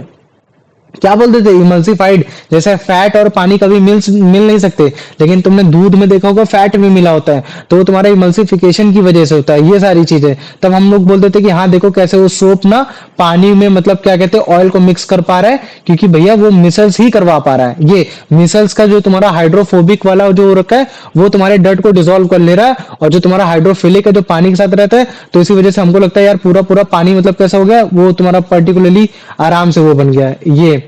तो ये जो तुम देख रहे हो ना, अगर तुम इसको ध्यान से देखोगे, एक सेकंड, है ना, तुम इसको देखो एक बार फिर से देखो इसको, है ना, ये जो तुम देख रहे हो ये तुम्हारा बेंजीन है। अगर तुमको बेंजीन का स्ट्रक्चर याद आ रहा है, किस किस को बेंजीन का स्ट्रक्चर याद आ रहा है, ये वाला बताओ। मैंने तुम्हारा साइक्लोपेंटेनो इन सब में बताया था ना, तो ये बेंजीन का स्ट्रक्चर है। तो यहां तुम देखोगे ये तुम्हारा मतलब क्या कहते हैं, ये तुम्हारे स्टीयरेट वाला हो गया, पाल्मिटेट वाला हो गया। तो जिसमें तुम्हारे लास्ट में स्टीरेट या पाल्मिटेट सॉल्ट आते हैं वो तुम्हारे सोप कहलाते हैं।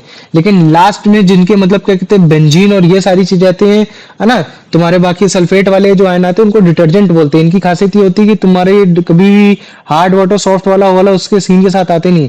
तो अभी लिमिटेशन ऑफ सॉल्ट भी बताएंगे क्या होता है। आओ इसको पहले देखो, ठीक है, कि जैसे सोप मॉलिक्यूल को ना, ये ठीक देखो दिख रहा है टैडपोल जैसा, एकदम स्पम जैसा, कि हाँ देखो स्पम सेल जैसा दिख रहा है तुम्हें। तो हेड को कभी भी हो तो बोलना ionic carboxylate of sodium and potassium salt, है ना, जो कि तुम्हारे किसको पसंद कर रहा है, वाटर को पसंद कर रहा है ना, ये हो गया। और जो तुम्हारी टेल है वो तुम्हारी कैसी है, हाइड्रोफोबिया है, वो पानी को हेट करती है ना, ये नॉन पोलर हो रखी है, ठीक। तो जैसे तुम इसको मिलाओगे तो ये क्या करेंगे, सर्च करेंगे कपड़े को, है ना।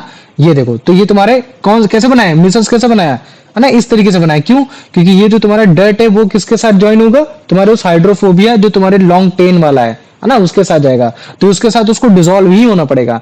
तो जो तुम्हारा ये जो कपड़ा एकदम थिक थिक सा जो गंदगी होती है वो डिसॉल्व हो जाती है इसके साथ, और बाद में जब फिर आप इसको झटका देते हो ये सब देते हो तो ये इसके साथ फिर मतलब क्या कहते हैं, उठ के साथ आ जाते, उठ जाते हैं ये, और फिर आप पानी को हटाओ, फिर आपका कपड़ा वैसा as it is as it is साफ होकर निकल जाएगा। तो यही इसकी पूरी प्रॉपर्टी होती है।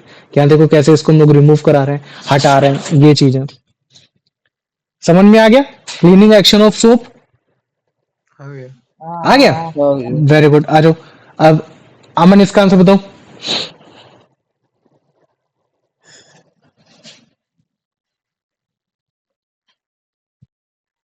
अमन, प्रणव,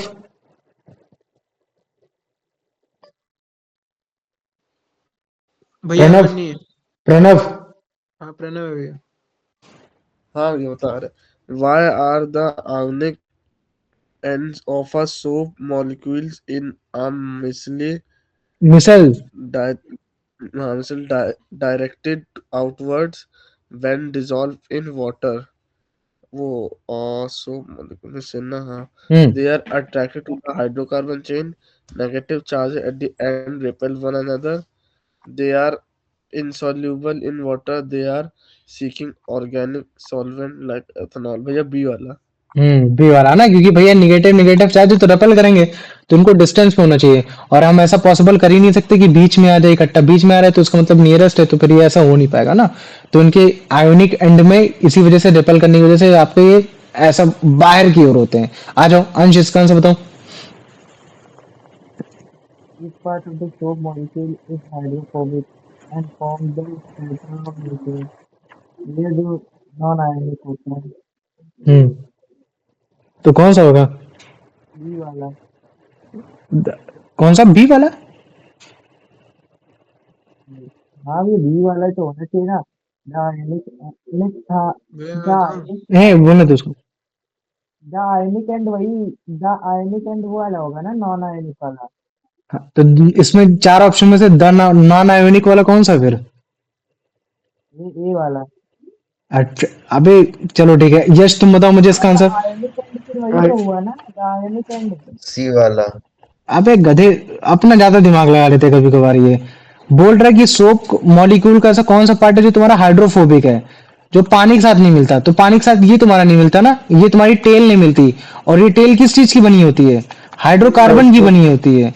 तो ये इसका आंसर हो गया। इतना क्या सोच रहा है भाई, समझ में आ गया? और ये सेंटर में क्यों जाना चाह रहे हैं? क्योंकि भैया इनमें कोई भी आयोनिक वाला सीन नहीं आ रहा है। और अगर जैसे दूसरा क्वेश्चन हो जाता है, ये बोल देते हैं कि अच्छा मतलब तो सोप का ऐसा कौन सा पार्ट है जो तुम्हारा हाइड्रोफिलिक होता है, जो पानी को लव करता है, तो तुम्हारा भैया ये एंड वाला, जिसमें आपका C double O negative N A ये हो रखा है। तो ये तुम्हारा आउटवर्ड क्यों होते हैं? तो तुम बोलोगे क्योंकि भैया इसमें निगेटिव जो चार्ज है वो रेपल करते हैं, तो इस वजह से इनको आउटवर्ड होना पड़ता है। सिंपल सा आंसर है। आ जाओ कार्तिक, इसका आंसर बताओ। Why does micelle formation not occur when soap is added to an organic solvent like ethanol? The hydrocarbon chains are soluble in organic solvent. The ionic ends become hydrophobic in ethanol. Ethanol causes the soap molecules to evaporate. The soap molecules cannot form a colloidal suspension in ethanol. भैया D वाला। नहीं, चलो इसका answer किसी को आता है? मुझे बताओ कि जो मिसल्स है वो तुम्हारे किसी भी तरीके का ऑर्गेनिक सॉल्वेंट के साथ नहीं जाते, क्यों?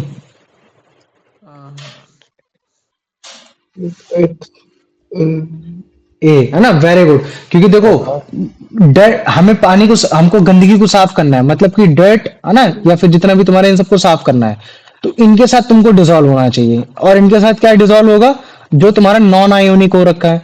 तो अगर मान लो कि नॉन आयोनिक नहीं है, तो मतलब डर्ट डिसॉल्व नहीं हो रहा है, तो इसका मतलब है कि तुम्हारा जो ये टैडपोल जो मैं बना रहा हूं, ये टैडपोल का ये स्ट्रक्चर है जो तुम्हारा मतलब डर्ट के साथ डिसॉल्व हो रहा है। तो ये अगर तुम्हारा उसके साथ डिसॉल्व हो गया, ऑर्गेनिक सॉल्वेंट के साथ डिसॉल्व हो गया, तो फिर इस डर्ट के साथ कौन डिसॉल्व होगा? बचा ही नहीं कुछ, तो पानी की गंदगी बनी रहेगी।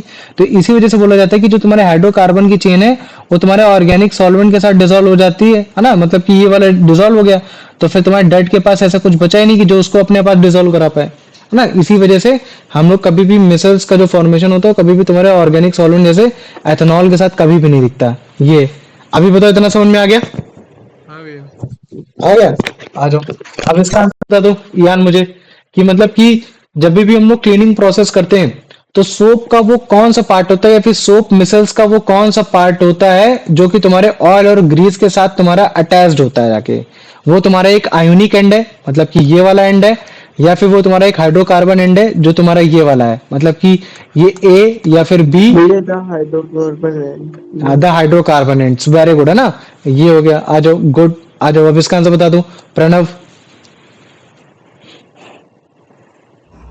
What happens to the entrapped oily and greasy particle when the dirty cloth is agitated in the soap solution? They hmm, sink to the bottom of the container. They become permanently fixed to the cloth. They get disappeared in the water. They dissolve into the disappeared नहीं fabric of dispersed है, मतलब कि हट जाते हैं this. उससे। ये सी वाला। हाँ सी वाला ना ये। आ जाओ अब इसका आंसर बता दो अंश। Which part of the soap molecule remain attached to the water while the grease is being entrapped? The hydrocarbon, the oil particle, the grease particle, the ionic end. ये वाला, कौन सा? ये वाला भैया, अच्छा यश तुम बताओ मुझे इसका आंसर। डी वाला था ionic end। हाँ ये देखो, तुम इतना जान लो कि ये दोनों कभी भी हट नहीं सकते, ये दोनों कभी भी आपस में जा नहीं सकते, एक दूसरे से जुदा नहीं हो सकते, इतना जान लो। ठीक है, लेकिन अब क्या होता है, ये तो तुम्हारा पानी के साथ चला गया, वाटर के साथ चला गया, तो लेकिन फिर भी ये इसके पीछे पीछे ही है। ये क्या है, ये इसके अभी भी पीछे पीछे हो रखा है, लेकिन ये क्या कर रहा है, इसके साथ साथ वो तुम्हारा कूड़ा डर्ट भी आ जा रहा है। तो अब बेचारे पानी के साथ तुम्हारा डर्ट भी आ जा रहा है, तो मतलब कि जिसके साथ डर्ट था वो फ्री हो गया, डर्ट फ्री हो गया। तो पूरी कहानी ये है, मैं तेरे पीछे तू मेरे पीछे, ये वाला है। समझ में आ गया? तो ये जो है ये तुम्हारे वाटर के साथ मिला हुआ है, ये इसको कभी छोड़ नहीं सकता, और इसके साथ डर्ट आके मिल गया है। तो अगर तू पानी को हटाएगा मतलब कि तू इसको हटाएगा, इसको हटाएगा तो मतलब ये भी हटेगा, और ये भी हटेगा तो मतलब कि डर्ट भी हटेगा। तो पूरा एक्शन ऐसा हो रखा है। समझ में आ गया आप किसी को? आ जाओ यश, इसका आंसर बताओ बेटा।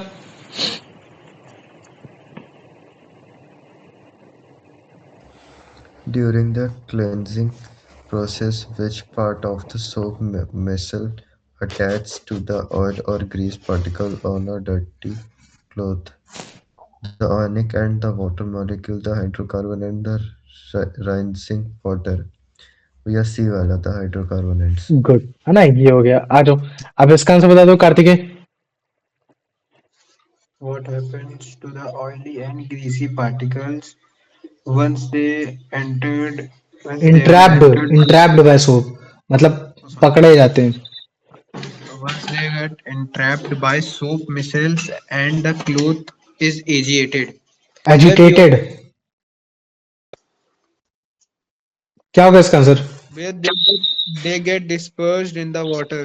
गुड है ना, ये हो गया। आ जाओ अब प्रणव, इसका आंसर बता दो बेटा। In the experiment, describe what is formed when soap is added to a mixture of oil and water and shaken. A clear solution, a layer of floating oil, a milky emulsion, a solid precipitate. मतलब भैया ये समझे? D वाला। हम्म, हाँ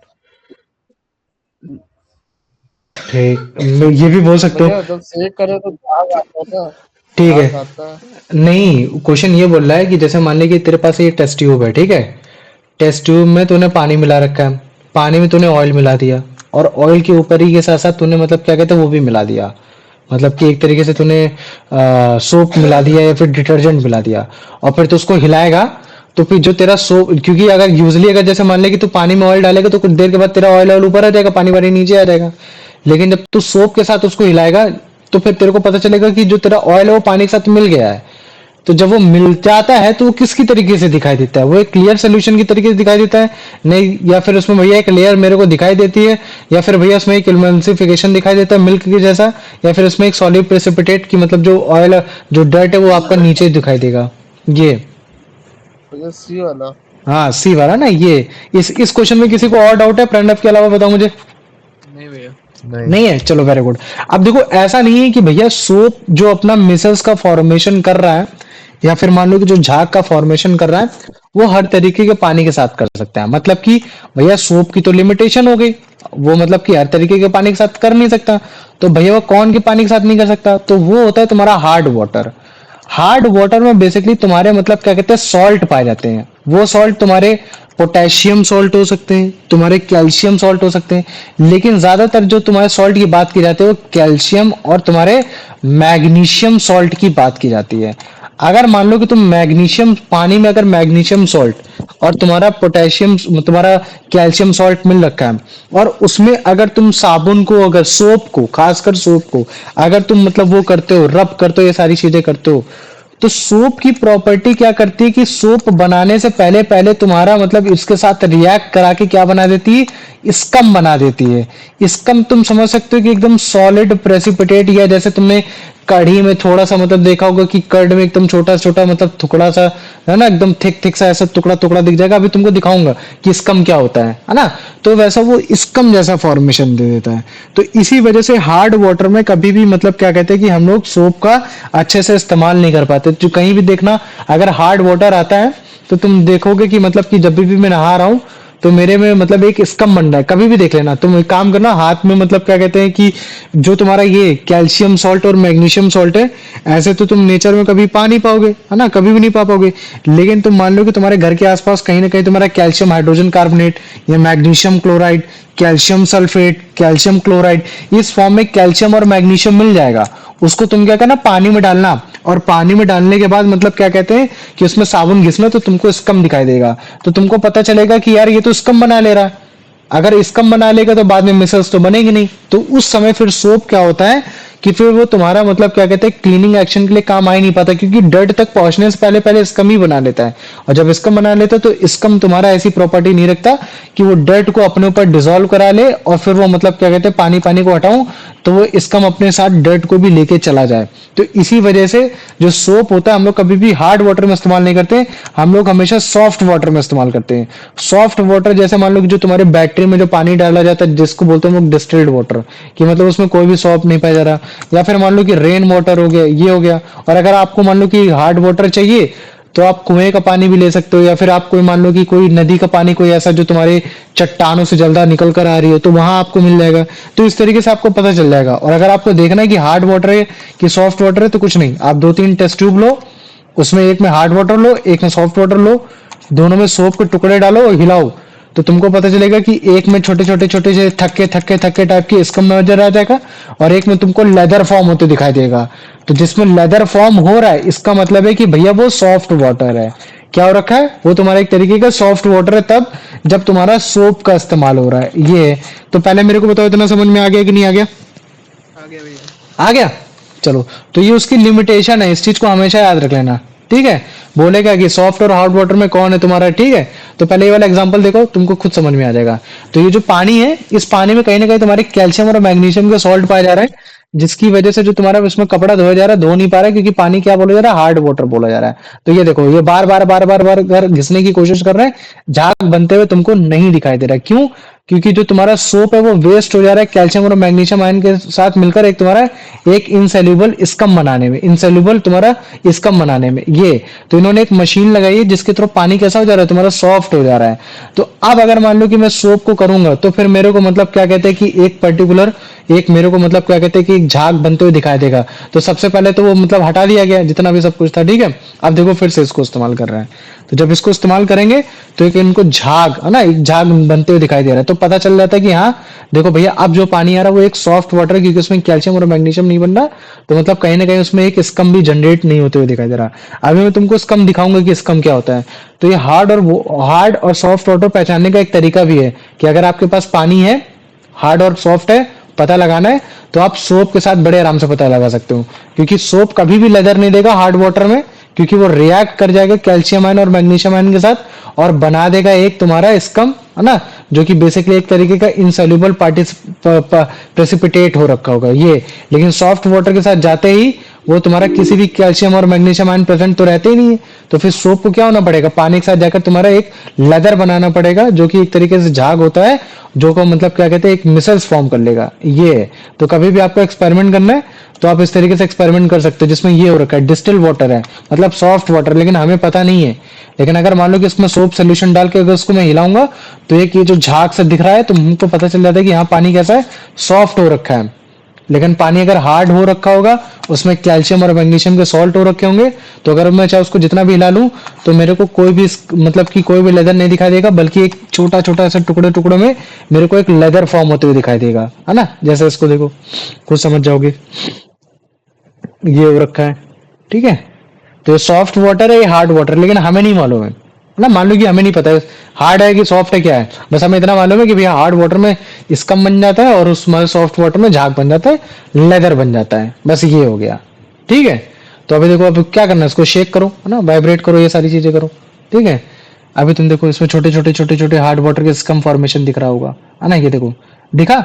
ऐसा लग रहा है ना, जैसे जैसे मान लो कि वो कोई कागज के टुकड़े डाल दिए गए, तो इसमें देखो झाग दिख रही है ना, प्रॉपर झाग बनते दिखाई दे रहा है। इसमें तुम ध्यान से देखो, ये है स्कम, दिख रहा है, स्कम दिखा, बताओ मुझे, हाँ भैया। है ना।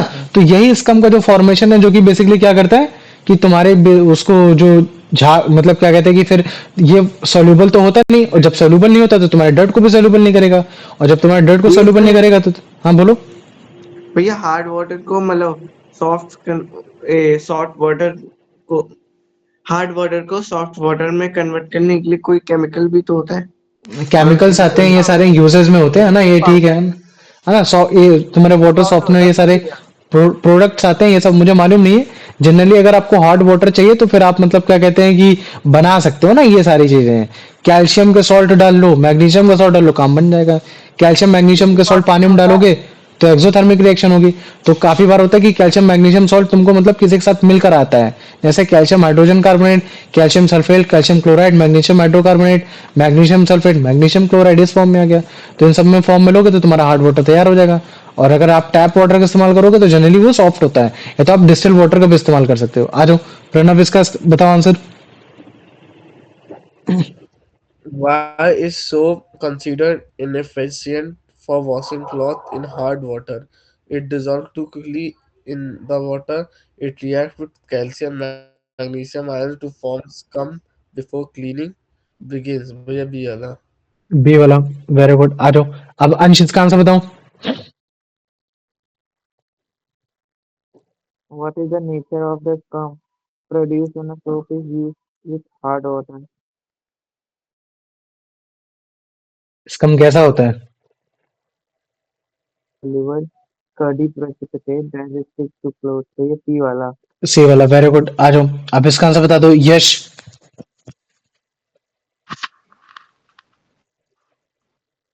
आवाज नहीं आ रही भैया आपकी।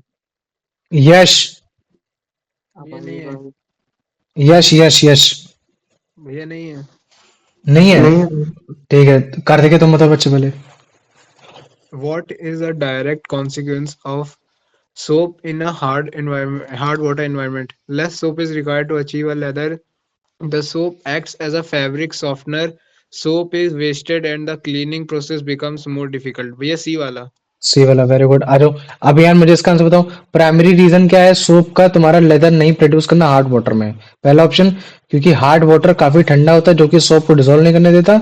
क्योंकि जो सोप होता है वो तुम्हारे कैल्शियम और मैग्नीशियम आयन के साथ मिलकर एक इनसोल्यूबल प्रेसिपिटेट बना देता है।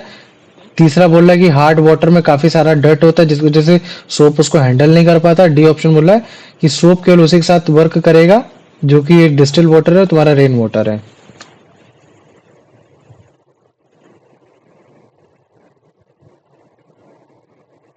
हेलो हाँ बोलो इसका आंसर। भैया बी ए सी वाला चलो प्रणव तुम बताओ। बी वाला बी वाला, ठीक है, बी आंसर है। आ जाओ प्रणव, इसका आंसर बताओ। According to the text, which of the following is considered the softest water possible? Well water, hand pump water, distilled water, river water. भैया distilled water.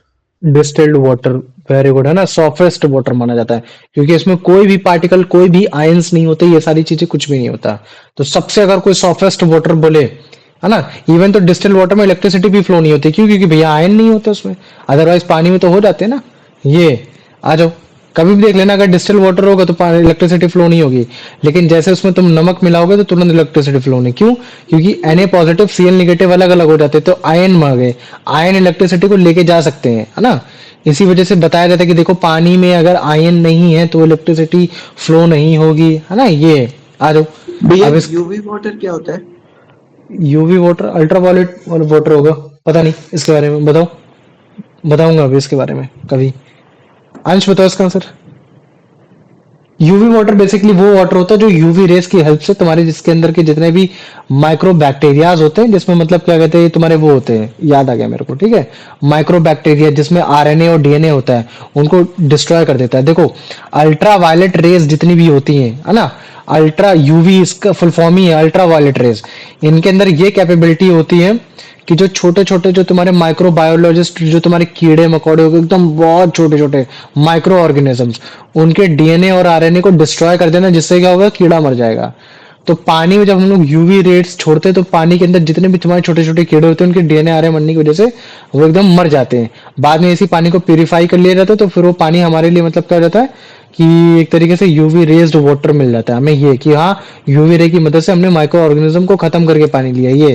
लेकिन काफी बार कुछ माइक्रो ऑर्गेनिजम्स ऐसे भी होते हैं जो हेल्दी माइक्रो ऑर्गेनिजम्स होते हैं, तभी बोला जाता है कि अबे यार मिनरल्स भी चले गए, है ना, कुछ माइक्रो ऑर्गेनिजम्स भी चले गए पानी में, तो यूवी रेस का पानी अच्छा नहीं है। लेकिन अगर पानी बहुत खराब है, काफी गंदा रहता है काफी जगह का, जिसमें माइक्रो ऑर्गेनिजम्स हो सकते हैं, तो वहां यूवी रे वाला पानी ज्यादा बेस्ट होता है।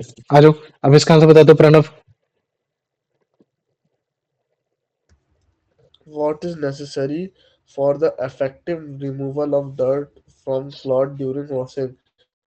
The formation of leather of or foam, the presence of magnesium salt or of fatty acid, mixing well water with distilled water, shaking the cloth vigorously in test tube. Yeah, D वाला. बोल रहा है क्या necessary steps है जिसकी मदद से आप मतलब क्या कहते हैं डर्ट को रिमूव कर सकते हो क्लोथ को वॉश के समय। D वाला. फोम का होना मेरे ख्याल से इसमें ज्यादा जरूरी है ना। ये वाला ना टेस्ट, भैया? हाँ टेस्ट ट्यूब में जरूरी थोड़ी ना कपड़े धुल लो तुम। अरे नहीं मतलब शेक वाला. है ना, वो शेक्स वेरी मतलब विग्रेसली, मतलब क्या टेस्ट ट्यूब, मतलब कोई भी, चलो मान लो मैं बाल्टी में तुम क्लोथ को बड़े हाँ. आराम से शेक करो, बहुत ज्यादा तेज शेक कर रहे हो, लेकिन मैं बोलता हूँ कि उस बाल्टी में तुम्हारा पानी हार्ड वाटर है, तो क्या धुलेगा? क्या नहीं धुलेगा ना। तो नहीं. कपड़ा तो वही धुलने वाला है ना जहां तुम्हारा लेदर फॉर्म हो रहा है, फोम फॉर्म हो रहा है, और ये फोम बेसिकली कुछ और नहीं है, वो क्या है तुम्हारा, वो तुम्हारा मिसल ही है ना। तो ये मिसल है, कलेक्शन ऑफ मिसल्स, तो जिसमें फोम फॉर्म हो रहा है वो एक तरीके का मिसल हो रखा है ना। तो मिसल जहां फॉर्म हो रहा है वहीं तुम्हारे कपड़े धुलेंगे, तो इसका आंसर क्या हो जाएगा? ए हो जाएगा। आ जाओ, अब अंश इसका आंसर बताओ बेटा। When soap is added to a test tube containing hard water is and shaken vigorously, hmm what is initial observation? A large amount of leather is formed quickly. No leather is formed, and the dirt with white curds like scum appear. भैया B वाला. B वाला है ना, very good. मतलब कि उसमें क्या बन जाएगा, लेदर नहीं फॉर्म होगा बल्कि एक थक्केदार तुम्हारा मतलब क्या बन जाएगा भैया, स्कम प्रोड्यूस हो जाएगा, जो कि कैसा होगा, प्रेसिपिटेट फॉर्म में होगा। वो डर्ट के साथ हो जाके चपक जाता है लेकिन उसको डिसॉल्व नहीं कराता, है ना। ये हो गया, मतलब कि एक तरीके से तुम्हारा इनसॉल्युबल होता है। आ जाओ कार्तिक, इसका आंसर बताओ।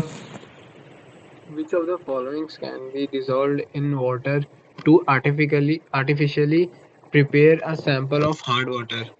Calcium sulfate or magnesium chloride?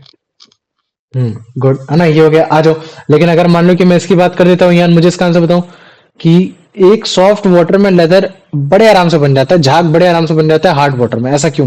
क्योंकि जो सॉफ्ट वाटर होता है उसमें ज्यादा ऑक्सीजन होता है, इसी वजह से तुम्हारा फोम बन जाता है, बी ऑप्शन।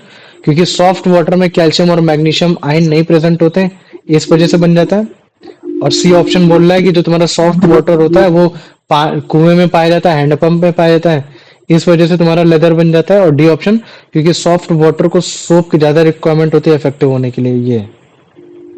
भैया बी वाला. Soft water B. does not contain calcium or magnesium ion that react with soap. Good, है ना, ये हो गया। अब देखो तुम्हारा सोप का जितना भी फंडामेंटल था सब बता दिया। अब मैं तुम्हें ले चलता हूँ डिटर्जेंट के पास, ठीक है। मान लो मैंने तुमको टेस्ट ट्यूब दे दिया, इस बार मैंने तुमको बताया नहीं कि यार उस टेस्ट ट्यूब में हार्ड वाटर है, लेकिन इस बार मैंने सोप की जगह तुम्हें डिटर्जेंट दिया, और जब तुमने मतलब क्या कहते हैं उसको शेक किया, तुमने देखा उसमें झाग निकल रहा है। क्या निकल रहा है? उसमें तो झाग निकल रहा है। तुमने फट से बोला कि भैया इसमें जो आपने पानी दिया है ना वो सॉफ्ट वाटर है। लेकिन ऐसा नहीं है, याद रख लेना, डिटर्जेंट की तो एक ऐसी प्रॉपर्टी होती है जो सोप से भी बेटर होती है। और सोप से बेटर क्या होती है कि ये हार्ड वाटर को भी ओवरकम कर देता है। मतलब कि हार्ड वाटर में भी तुम्हारा ये स्कम का फॉर्मेशन नहीं करता है। मतलब क्या है कि अगर आपके पास डिटर्जेंट है तो आप पता नहीं लगा सकते हो कि आपका मतलब क्या कहते हैं सॉफ्ट वाटर हो रखा है या फिर आपका हार्ड वाटर हो रखा है ना। इतनी अच्छी इसकी प्रॉपर्टी होती है। इसी वजह से इसको क्या बोला जाता है, तुम्हारा सोप लेस सोप। क्या बोलते हैं इसको, डिटर्जेंट को दूसरे नाम से तुम्हारा सोप लेस सोप, क्योंकि ये तुम्हारा काम किसके जैसे कर रहा है, सोप के जैसे काम कर रहा है। कि मतलब बड़े आराम से मतलब क्या कहते हैं कि क्लीनिंग एक्शन कर रहा है, ये सारी चीजें कर रहा है ना। लेकिन अगर मैं बोलूं क्या ये तुम्हारा सोप होता है, क्या इसमें तुम्हारा स्टीयरेट पाया जा रहा है, क्या तुम्हारा इसमें पाल्मिटेट पाया जा रहा है, तो वो चीजें इसमें पाई नहीं जा रही। तो फिर भैया इसमें क्या पाया जा रहा है, इसको अगर तुम ध्यान से देखोगे तो इसमें भी तुमको सोडियम का ही एक सॉल्ट नजर आएगा। लेकिन वो जो तुम्हारा सोडियम सॉल्ट है वो जिस भी तुम्हारे लॉन्ग चेन के साथ मिल रखा है, वो लॉन्ग चेन में कहीं ना कहीं तुम्हारा मतलब क्या कहते हैं एक सल्फोनेट ग्रुप ऐड हो रखा है। क्या ग्रुप ऐड हो रखा है तुम्हारा, एक सल्फोनेट ग्रुप ऐड हो रखा है, या तो तुम्हारा मतलब क्या कहते हैं कि एक बेंजीन सल्फोनेट ग्रुप ऐड हो रखा है। क्या हो रखा है तुम्हारा, बेंजीन सल्फोनेट ग्रुप ऐड हो रखा है। ये हो गया। तो जब भी तुम डिटर्जेंट को देखोगे तो भैया लॉन्ग चेन है, लॉन्ग चेन मतलब कि भैया वही हाइड्रोकार्बन वाली चेन है। तो भैया हाइड्रोकार्बन वाली चेन को मैं क्या बोल सकता हूँ कि वो नॉन आयोनिक हो गई, जो कि मतलब क्या कहते हैं पानी के साथ नहीं मिलेगी। और भैया ये सल्फोनेट वाली चेन, बेंजीन सल्फोनेट वाली चेन, ये वाली चेन आपकी मतलब क्या कहते हैं जो आयोनिक बॉन्ड हो रखी है, एक तरीके से आयोनिक फॉर्म करी, वो आपके साथ पानी के साथ मिल जाएंगी। तो भैया कहीं ना कहीं ये भी एक टैडपोल वाला स्ट्रक्चर बना रही है। इसमें भी यही हो रहा है कि ये वाला पार्ट आपका पानी के साथ ऐड हो जा रहा है, ये वाला पानी के साथ आपका ऐड नहीं हो रहा, ये आपका डेट के साथ ऐड हो रहा है, डेट इसके साथ मिल रहा है, ये इसके साथ मिल रहा है, ये पानी के साथ मिल रहा है, पानी जा रहा है तो डेट भी जा रहा है। तो मतलब कि कहीं ना कहीं तो भैया आपका सोप के जैसा ही काम कर रहा है। लेकिन मैं ये देखता हूँ कि सल्फोनेट और तुम्हारे ये बेंजीन सल्फोनेट, इन सब चीजों की वजह से ही मतलब क्या होता है कि जो तुम्हारा वो होता है, जो मतलब कि हार्ड वाटर होता है जिसमें तुम्हारा कैल्शियम और जो तुम्हारे मैग्नीशियम के सॉल्ट भी पाए जाते हैं ना, तुम्हारे उन सब से भी मतलब क्या कहते हैं ये अटैच्ड नहीं होता है ना। जब ये उनके साथ अटैच नहीं होता, उनके साथ केमिकल रिएक्शन नहीं करता, तो तुम्हारा स्कम का फॉर्मेशन ही नहीं होता। तो ये तुम्हारी प्रॉपर्टी होती है तुम्हारे मतलब क्या कहते हैं डिटर्जेंट की, तुम्हारे उसके कंपेयर में, सोप के कंपेयर में। अगर मान लो कि मेरे को बनाना होगा डिटर्जेंट का एक मतलब क्या कहते हैं एक डायग्राम, तो मैं कैसे बनाऊंगा, तुम्हारा CH3 तुम्हारा ये सिंगल बॉन्ड से ऐसे, फिर तुमने बता दिया CH2 की पावर 11, फिर उसके बाद तुमने बता दिया C6H4, या तुम C6H6 भी बोल सकते हो। और ये तुमने सल्फेट आयन दिखाया है ना कि SO3 ये निगेटिव और ये तुम्हारा Na पॉजिटिव। अगर तुम इसको कंप्लीटली भी लिख दोगे तो कुछ अलग थोड़ी नहीं हो जाएगा। ये क्या हो जाएगा तुम्हारा CH3 C11 C22 और इधर साइड तुम्हारा क्या हो जाएगा C6H44। इसको ऑड करते रहो। बेसिकली हमें मतलब किस चीज से, हमें इससे मतलब है कि यार भैया इस बार केवल आपका सोडियम ही नहीं आया, इसमें तुम्हारा तुम्हारा मतलब क्या कहते हैं इसमें अगर 6 अगर और मिला दूं तो आपका इसमें बेंजीन भी आ रखा है, बेंजीन के साथ साथ आपका ये सल्फोनेट ग्रुप भी ऐड हो रखा है। तो इसको तुम लोग पूरा नाम बोलते हैं ना, पता है इसका पूरा नाम क्या होता है तुम्हारा, ये होता है तुम्हारा sodium and dodecyl benzene sulfonate. क्या होगा तुम्हारा, सोडियम एंड डेसोडाइसल तुम्हारा बेंजीन सल्फोनेट। ये तुम्हारा मतलब क्या कहते हैं एक मॉलिक्यूल नेम है, किसका, तुम्हारे डिटर्जेंट का नाम है। और अगर मैं इसी में सोडियम एंड डेसोडाइजल और अगर बेंजीन हटा दूं और केवल ये लगा दूं, सल्फेट लगा दूं, तो ये भी हो सकता है। तो काफी बार किसी किसी में तुम्हारे बेंजीन पाए जाएंगे, किसी किसी में तुम्हारे बेंजीन नहीं पाए जाएंगे। बस इतना जान लो कि डिटर्जेंट में भी दो तुम्हारे स्ट्रक्चर पाए जा रहे हैं, एक तुम्हारा हाइड्रोफोबिक और एक तुम्हारा हाइड्रोफिलिक। हाइड्रोफोबिक वही लॉन्ग कार्बोनिक चेन वाला, और तुम्हारा हाइड्रोफिलिक तुम्हारा यही sodium and dodecyl benzene sulphonate, sodium and dodecyl तुम्हारा सल्फोनेट। बस केवल ये हो गया। और इनको भी देखोगे तो ये भी तुम्हारे मतलब क्या कहते हैं एक तरीके से प्रॉपरली वैसे ही दिखाई देंगे जैसे तुम्हारे मतलब क्या कहते हैं कि सोप हो गया ये। लेकिन इनका जो मेन डिफरेंस होता है, मेन डिफरेंस यही होता है कि भैया ये आपका हार्ड वाटर के साथ रिएक्ट नहीं करता है, कैल्शियम और मैग्नीशियम सॉल्ट के साथ कभी भी आपका रिएक्ट नहीं करेगा। और जब भी आपका रिएक्ट नहीं करेगा तो आपको किसी भी प्रकार का स्कम फॉर्मेशन नहीं दिखाई देगा। तो इसका मतलब है कि भैया ये जो आपका सोप है रिलेटिवली अगर डिटर्जेंट बोला जाए तो सबसे बढ़िया डिटर्जेंट हो गया। मतलब कि जो आपका सिंथेटिक डिटर्जेंट है इसकी जो सोपिंग वाली प्रॉपर्टी वो सबसे ज्यादा बेस्ट होगी, क्योंकि आपका स्कम का फॉर्मेशन कर नहीं रहा। लेकिन इसकी एक सबसे खराब बात ये होती है कि तुम्हारा ये नॉन बायोडिग्रेडेबल होता है। क्या होता है तुम्हारा? ये नॉन बायोडिग्रेडेबल होता है। अगर आप इसको एक्सेसिव यूज करते हो तो कहीं ना कहीं आपके वाटर पावर में भी जाएगा, वाटर प्लांट में भी जाएगा, इन सब चीजों में भी जाएगा। और अगर मान लो कि माइक्रो ऑर्गेनिज्म इनको डिकम्पोज नहीं कर पाएंगे तो धीरे धीरे क्या होगी, आपकी जो रिवर है, लेक्स हैं, ये उनको क्या कर देगा, पैल्यूट कर देगा। तो इसी वजह से जितने भी तुम्हारे डिटर्जेंट फैक्ट्रीज हैं या फिर जहां काफी जो धोबी वगैरह काम करते हैं, तो वो नदियों को अगर डिटर्जेंट के साथ साफ करेंगे, क्योंकि उनको लगता है स्कम बनेगा, तो डिटर्जेंट को इसलिए इस्तेमाल करते हैं। तो लेकिन कहीं ना कहीं वो तुम्हारे रिवर पोल्यूशन या फिर तुम्हारा वाटर पोल्यूशन का भी मेन कारण कर रहे हैं ये। तो वाटर रिसोर्स में तुम ये एक तुम्हारा दे सकते हो कि the excessive use of the detergent can cause the water pollutant because it is non-biodegradable, the microorganism cannot be decompose the detergent, whereas the soap can be soluble in that, but the soap cannot be used because in the most of the time the water is hard, due to which the scum has been produced, है ना। ये हो गया। तो पहले मुझे बताओ detergent समझ में आ गया कि नहीं आ गया, या इसमें किसी को कोई दिक्कत है डिटर्जेंट में? अभी आ गया। आ गया। चलो आ जाओ, अब तुमको डिटर्जेंट दिखा देते हैं थोड़ा सा, है ना। तो अगर मान लो कि हाँ ये लास्ट है, बस कंप्लीट हो गया, काम खत्म, अब चैप्टर कंप्लीट, ठीक है। ये तो अगर हम लोग को कपड़े धोने हैं तो हम हमेशा सॉफ्ट वाटर में धोते हैं, हार्ड वाटर में नहीं धोते, क्योंकि हमें डिफिकल्टी है, इसका बनेगा और दिक्कत होने लगेगी, है ना। लेकिन अगर मान लो कि डिटर्जेंट का इस्तेमाल करूंगा तो भाई ये तो बढ़िया हो गया, है ना। डिटर्जेंट क्या कर रहा है, ये तो मतलब हार्ड वाटर जैसे को भी कर पा रहा है। तो हम उसको क्या बोलते हैं, सोपलेस सोप, है ना, जो कि सोप जैसा काम कर रहा है, लेकिन इसमें सोप जैसी कोई प्रॉपर्टी नहीं है, सोडियम स्टेरेट नहीं पाया जा, सोडियम पाल्मेटाइट नहीं पाया जा रहा, ये है ना। इवन जो डिटर्जेंट है बेटर क्लीनिंग एजेंट है ना। इंसोल्यूबल मतलब कभी भी इंसोल्यूबल तुम्हारा कैल्शियम और मैग्नीशियम के साथ रिएक्ट करा के स्कम नहीं बनाता, ये सारी चीजें नहीं बनाता है। इसी वजह से हम लोग लेदर डिटर्जेंट को क्या देखते हैं कि ये हार्ड वाटर में भी लेदर बना देते हैं, है ना। तुम क्या लो, हार्ड वाटर लो थोड़े से टेस्ट ट्यूब में, और उसमें डिटर्जेंट डालो, लिक्विड डिटर्जेंट कोई भी डिटर्जेंट हो, उसको विगरसली करो, तो तुम देखोगे कि उसमें मतलब क्या कहते हैं, लेदर फॉर्म हो गया। तो हम कंक्लूड कर सकते हैं कि हाँ देखो, लेदर तुम्हारा अगर फॉर्म हो रहा है, चाहे हार्ड वाटर हो चाहे सॉफ्ट वाटर हो, वो तभी होगा जब हमने उसमें डिटर्जेंट मिलाया होगा, ना कि हमने सोप मिलाया होगा, ये है ना। लेकिन अगर आप सोप का इस्तेमाल करोगे तो सोप में कहीं ना कहीं वो हो जाएगा। हाँ पूछो। ये फिर मतलब पावरफुल होता होगा ज्यादा हाँ सोप बिल्कुल से? पावरफुल है ना, ऑब्वियस सी बात है। अगर तुम्हारे घर में अगर हार्ड वाटर आता है तो तुम डिटर्जेंट का इस्तेमाल करोगे ना, क्योंकि तुमको तो भाई कपड़े धुलने हैं, इसकम तो बनाना नहीं है ये। तो अगर तुम इसको ध्यान से देखोगे तो डिटर्जेंट में देखो, ये लास्ट वाली जो तुम देख रहे हो, ये क्या है, ये तुम्हारा एक सोडियम आयन लग रखा है, और ये तुम्हारा ऑक्सीजन, ये तुम्हारा सल्फर एटम लग रखा है, यही SO3, और ये तुम्हारा ये, है ना। तो इसमें भी तुमको एक चेन ही हल्की फुल्की दिखाई दे रही होगी, ये तुम्हारा बेंजीन रखा है। तो डिटर्जेंट में भी सोडियम सॉल्ट होता है, वो सोडियम सॉल्ट तुम्हारे एक लॉन्ग चेन तुम्हारे बेंजीन सल्फोनिक एसिड में लगी होती है, ये जो कि एक तरीके का मतलब क्या कहते हैं, एल्काइल हाइड्रोजन सल्फोनेट ही होता है, हाइड्रोकार्बन की चेन ही होती है। ये आधा पार्ट नॉन आयोनिक हाइड्रोकार्बन हो गया, और आधा पार्ट तुम्हारा मतलब आयोनिक पार्ट हो गया, जिसको हम लोग सल्फोनेट ग्रुप में तुम्हारा SO3 नेगेटिव N पॉजिटिव, या सल्फेट ग्रुप में SO4 positive SO4 negative Na positive हो गया, है ना। एग्जांपल के तौर पे जैसे ये हो गया तुम्हारा सोडियम एंड डेसोडाइजल बेंजीन सल्फोनेट, ये तुम्हारा, है ना। ये तुम्हारे हाइड्रोकार्बन की चेन जो कि तुम्हारे हाइड्रोफोबिक, पानी से नहीं मिलना चाहती, लेकिन ये भाई टैडपोल बना रहा है, ये तुम्हारा मिलना चाह रही है, ये तुम्हारा मिलना चाह रही है, सल्फेट वाला मिलना चाह रही है, ये तुम्हारा मिलना नहीं चाह रही ये। तो तुमको कुछ नहीं करना है, तुम बस केवल इतना याद रख लेना कि जो तुम्हारा डिटर्जेंट है उसमें आने के पहले तुम SO4 जरूर लगा देना, है ना ये। और अगर तुम्हें और बेहतरीन बनाना है तो कहीं ना कहीं तुम ऐसा बेंजीन भी दिखा देना, बेंजीन का स्ट्रक्चर बना देना। अगर तुम्हें ये स्ट्रक्चर बना दिया तो the examiner will understood that you know the diagram of the detergent, है ना। ये हो गया।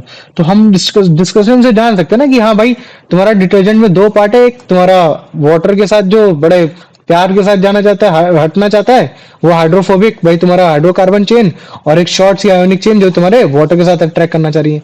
तो है ना। लेकिन ये जो तुम्हारा लेदर फिर भी फॉर्म कर पा रहा है, क्यों? क्योंकि तुम्हारे कैल्शियम और मैग्नीशियम सॉल्ट के साथ रिएक्ट नहीं कर रहा, जिसकी वजह से आपका स्कम ही नहीं बन रहा। तो ये बढ़िया हो गया। और ये जो डिटर्जेंट जो बनता है ना, ये तुम्हारे पेट्रोल के मतलब एक बाय प्रोडक्ट से बनता है। जब हम लोग इसको हम लोग कुछ बोलते हैं, जब पेट्रोल को और भी ब्रेक करते हैं, पेट्रोल जो क्रूड ऑयल को पेट्रोलियम, मतलब ये पेट्रोलियम में क्रूड ऑयल लिख रखा है, उस पेट्रोलियम को और जब हम लोग ब्रेक करते हैं तो उसको ब्रेक करके भरने के बाद तुम्हारी लॉन्ग हाइड्रोकार्बन चेन मिलती है, तब हम लोग जाके उससे बनाते हैं ये। लेकिन प्रॉपर्टी तो वैसी ही है ना दोनों की।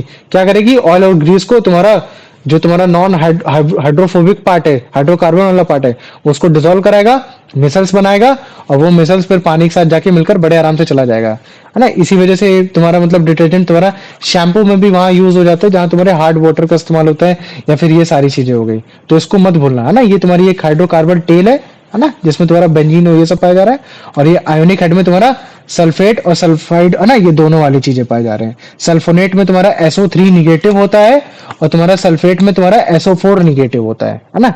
इस चीज को याद रखना। लेकिन सोडियम आयन लगाओ चाहे भैया पोटेशियम आयन लगाओ, बात तो बराबर ही है। लेकिन ये तुम्हारे सल्फेट क्या करते हैं, ये तुम्हारे कैल्शियम और पोटेशियम के साथ जाते नहीं, तो तुम्हारा कभी भी रिएक्ट नहीं करते।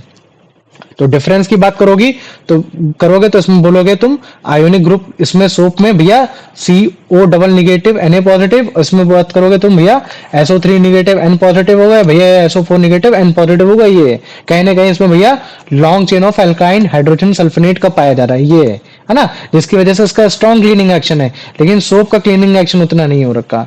लेकिन एक गलती ये है भैया कि सोप तो बायोडिग्रेडेबल है ना, ये सारी चीजें हो रखी, लेकिन आपका डिटर्जेंट बायोडिग्रेडेबल नहीं हो रखा, है ना।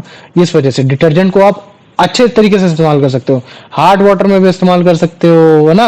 आप स्ट्रॉन्गर क्लीनिंग एक्शन है सोप के कंपेयर में, ज्यादा पानी में सोल्यूबल हो जाता है, ज्यादा प्रोड्यूस करता है तुम्हारा लेदर, ये सारी चीजें कर सकता है। लेकिन भैया ये आपका बायोडिग्रेडेबल नहीं है, माइक्रो ऑर्गेनिज्म के द्वारा इसको डिकम्पोज नहीं किया जा सकता, जिसकी वजह से जो आपके बैक्टीरिया है ये सब है, कहीं ना कहीं लेक्स और रिवर्स को क्या करेंगे, पैल्यूट करेंगे, धीरे धीरे धीरे कहीं ना कहीं वाटर पॉल्यूशन का भी कारण बन जाएंगे। ये है।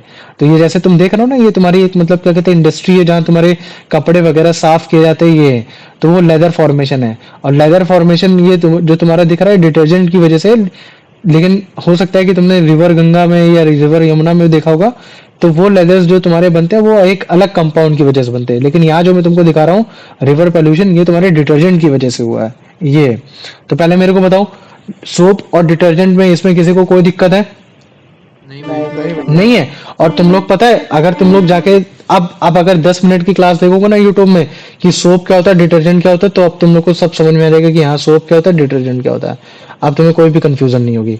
लेकिन वो 10 मिनट समझने के लिए थोड़ा सा टाइम देना पड़ता है, क्वेश्चन लगाने पड़ते हैं, सब कुछ करना पड़ेगा। ये आ जाओ, अब इसका आंसर बता दो Pranav. Why are detergent often referred to as soapless soap? They are used for purpose other than cleaning. They possess cleansing properties but do not contain traditional soap ingredients like sodium stearate. They do not produce any leather or foam when mixed with water. They are made entirely of natural organic fats. यह भी है ना।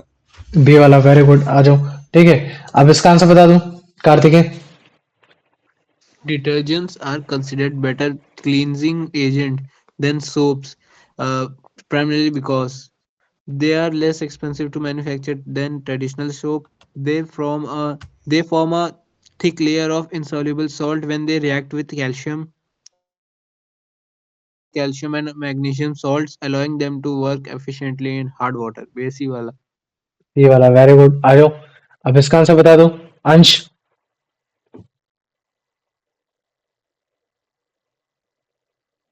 हाँ भैया। बता। कोई answer है नहीं। अच्छा आंसर है यान, नहीं। तुम मुझे बताओ, अगर मान लो कि मैं करता हूँ तुम्हारे हार्ड वाटर भैया में सी वाला, the large amount of leathers और फॉर्म विल बी। क्विकली, क्या क्विकली लिख रखा है ये। और ऐसा क्यों हो रहा है? क्योंकि हमने वहां जो सोल्यूशन डाला है वो डिटर्जेंट का डाला है, ना कि हमने सोप का डाल रखा है। गुड, आ जाओ। अब इसका आंसर बता दो, बताओ Pranav. Why is it impossible to check if a water sample is hard by using a detergent? Hmm, Detergent react with hard water to form a thick scum.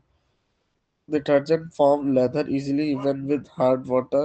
Detergent भैया ये भी वाला। बी हो रहा, वेरी गुड, आ जाओ। ठीक है, आप इसका आंसर बता दो Kartikeya. Chemically, a detergent is described as being the sodium salt of a short chain carboxylic acid, a long chain benzene sulfonic acid or alkyl hydrogen sulfate. Baby wala.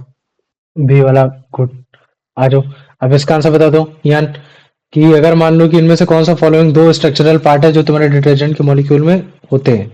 वो तुम्हारे एक नॉन आयोनिक हाइड्रोकार्बन ग्रुप होता है और एक तुम्हारा ionic group होता है जो सल्फोनेट का होता है, या फिर दोनों ही जो तुम्हारे आयोनिक हेड और नॉन मतलब आयोनिक हेड हाइड्रोकार्बन की टेल एकदम आइडेंटिकल होती है, एकदम सेम ही लगती है, या फिर सी वाला कि इसमें एक छोटी सी मतलब क्या कहते हैं ऑक्सीजन की चेन लगी होती है, एक मेटल का कैटायन लगा होता है, या डी ऑप्शन कि मतलब कि प्योरली जो तुम्हारा स्ट्रक्चर है वो तुम्हारा नॉन स्ट्रक्चर है, उसमें कोई भी पोलर सेक्शन नहीं हो रखा है, नॉन पोलर सेक्शन नहीं हो रखा। कौन सा आंसर We होगा? are non-ionic car hydrogen carbon groups, tails, and ionic groups like sulfurate good है ना, ये हो गया head. सल्फोनेट हेड है ना, जिसको तुम बोल सकते हो कि भैया SO3 निगेटिव Na पॉजिटिव हो सकता है, या फिर भैया आपका SO4 positive Na positive, SO4 negative Na positive हो सकता है। ये अगर इसके पीछे आप अगर बेंजीन लगा दोगे तो भी ठीक है, अगर बेंजीन नहीं लगाओगे तो भी ठीक है, कोई दिक्कत नहीं होगा, है ना। आ जाओ, अब इसका आंसर बता दो प्रणव।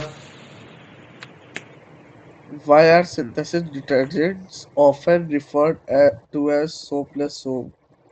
हम्म, ये तो सेम ही है। कोई बात नहीं, बता, थोड़ा बदल गया ना कुछ। बी वाला। डी वाला, बी। बी। अच्छा चल ठीक है, अगला आंसर तू ही बता भाई। Detergents are considered more effective than soap in hard water because they react with calcium and magnesium ions to form a sticky scum. They are much more acidic than traditional soap bars. Their charge and ends do not form insoluble precipitates with the calcium and magnesium ions found in hard water. ये सी वाला। सी वाला, very good. आ जाओ, अब इसका answer बता दो अंश। भैया आज सही है। ठीक है, तुम बताओ Kartikeya. Which of the following is a common chemical characteristics of a detergent molecule as shown in the structural diagram? सोच It उसको। consists of a It consists of a short hydrocarbon chain and a non-polar head group. It is a sodium salt of bean of a long chain benzene sulfonic acid or alkyl hydrogen sulfate. It has a hydrophilic tail and a hydrophobic head. It is entirely composed of inorganic salts with no organic hydrocarbon part. ये B वाला। B वाला, very good. आ जाओ, अभी यार मुझे इसका answer बता दो। सिंथेटिक डिटर्जेंट को कॉमनली हम लोग सोपलेस सोप बोलते हैं, क्यों? क्योंकि वो, हाँ बता। We they have the same uh, cleaning property, cleaning properties as a soap but do they not do not have, contain हाँ, traditional इंग्रेड soap ingredient like a sodium. Sodium stearate, good है ना, ये हो गया। आ जाओ, अब इसका आंसर बता दो प्रणव। सेम क्वेश्चन रिपीट हो गया क्या? मेरे को लग रहा है दो question. Detergents are superior to soaps for washing in hard water because they react with calcium and magnesium and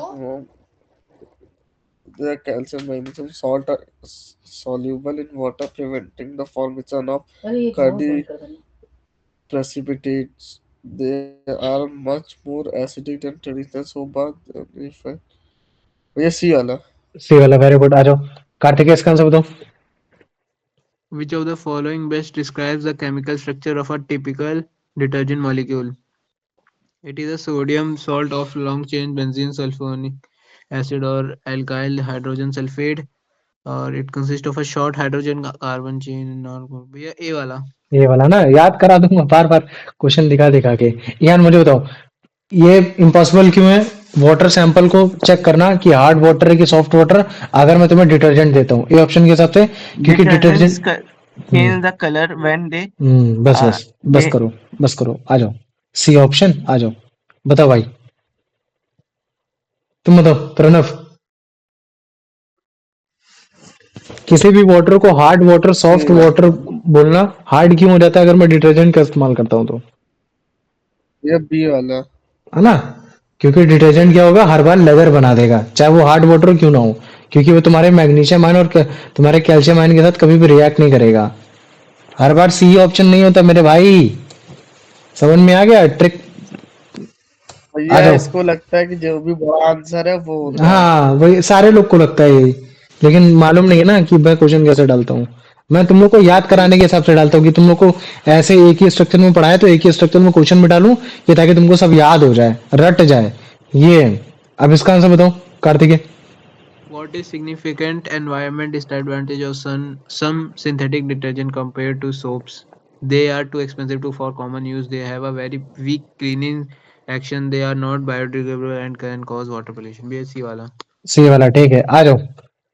इसका आंसर बताओ। कौन सा केमिकल ग्रुप टिपिकली फाउंड होता है तुम्हारे आयोनिक हैंड में डिटर्जेंट में, बताओ। COONA OH या फिर SO3? बताओ। सी सी सी सी वाला ना। यान मुझे बताओ, ये ए वाला तुम्हारे किसी सोप में मिलता है? किसी सोप में होता है कि नहीं होता है? भैया ए वाला हाँ, ए वाला नहीं होता है ना, भैया सोप में पाया जाता है। नहीं होती। होता है, ठीक है, सोप में होता है ना। सोप में तुम्हारा यही एक आयोनिक हेड होता है। सोप का आयोनिक हेड ये होगा, और तुम्हारा मतलब क्या कहते हैं कि डिटर्जेंट का आयोनिक हेड ये होता है ना। बाकी तुम्हारे इसके पीछे नॉन आयोनिक हेड तुम्हारे हाइड्रोकार्बन की चेन ही होती है। आ जाओ। अब देखो एनसीईआरटी में तुम्हारा क्वेश्चन कैसे लिख रखा है, बोल रहा है कि लोग तरह तरह के मेथड इस्तेमाल करते हैं कपड़े धोने में जब भी वो सोप को डालते हैं। जैसे मान लो कि कपड़े को स्टोन की स्लैब से कूटना, या पैडल से कूटना, या ब्रश से रगड़ना, ठीक है। तो वो इतना एजिटेशन, गुस्सा, पटकना, ये सब वो क्यों करते हैं क्लोथ के साथ?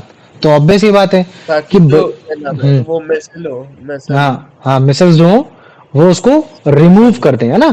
रिमूव करते हैं क्योंकि मिसल्स तुम्हारा डिसॉल्व, क्या बोलोगे कि जनरली आपका मिसल्स डर्ट के साथ अटैच्ड हो जाता है, डिसॉल्व हो जाता है। मिसल्स का जो नॉन आयोनिक पार्ट होता है, हाइड्रोकार्बन वाला पार्ट होता है, डिसॉल्व हो जाता है, लेकिन वो हटता नहीं है। क्लॉथ के साथ हाँ, वो हटता नहीं है। वो हटेगा तब जब आप उसको थोड़ा सा एजिटेट करोगे। जैसे एजिटेट करते हो तो फिर वो उसी के साथ टच होकर वाटर के साथ रहकर फिर वो आपको बड़े आराम से निकल जाता है ना। तो देखो, हमें जरूरी होता है शेक करना क्लोथ को क्लीन करने के लिए, क्योंकि सोप के मॉलिक्यूल आपके ऑयल और ग्रीस को इंट्रैप तो कर लेते, पकड़ तो लेते हैं आपके नॉन आयोनिक पार्ट वाले से, लेकिन क्लोथ अभी भी वेट हो रखा है सोप सोल्यूशन में। जब हम उसको एजिटेट करते हैं तो बाद में यही मिसल्स और यही ग्रीस ऑयल उस डस्ट पार्टिकल को अपने ही सरफेस से रिमूव कर देते हैं, जिसकी वजह से फिर वो डर्ट आपके पानी में आ जाता है। फिर पानी को जब हटा देते हैं तो पूरा कपड़ा का कपड़ा क्या हो जाता है, साफ हो जाता है। ये तो पहले मेरे को बताओ, ये तुम्हारा सोप और तुम्हारा ये सारी चीजें कवर हो गई कि नहीं हो गई? बताओ मेरे को, हो गई? अब देखो मैं कुछ क्वेश्चन लिखने जा रहा हूं, ठीक है। What is soap? Why it is called cleansing agent? ठीक है। What are their types and its formula? तो इसमें तुमको बताना है कि सोप क्या होता है, ठीक है। तो तुम सोप में ये इसको तो फिर हटाई दो ना, ये हो गया, ठीक है। क्लींसिंग ना तुम, ठीक है, ये लो, ठीक है ना। What is soap? What are their types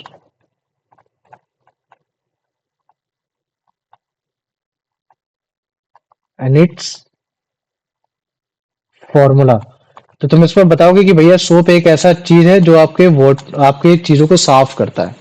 दो टाइप के सोप हो सकते हैं, स्टीयरेट और पाल्मिटेट, है ना। उसके हिसाब से तुम फॉर्मूला बता दोगे। ये हो गया। फिर ये भी बता दोगे उसमें मतलब क्या कहते हैं कि ये वाला पार्ट आयोनिक पार्ट हो रखा है और ये वाला पार्ट आपका नॉन आयोनिक पार्ट हो रखा है। सिंपल सा, बस के लिए अभी इतना ही बता देना, बस इतना बहुत हो गया, ठीक है। फिर आ जाओ question number 2।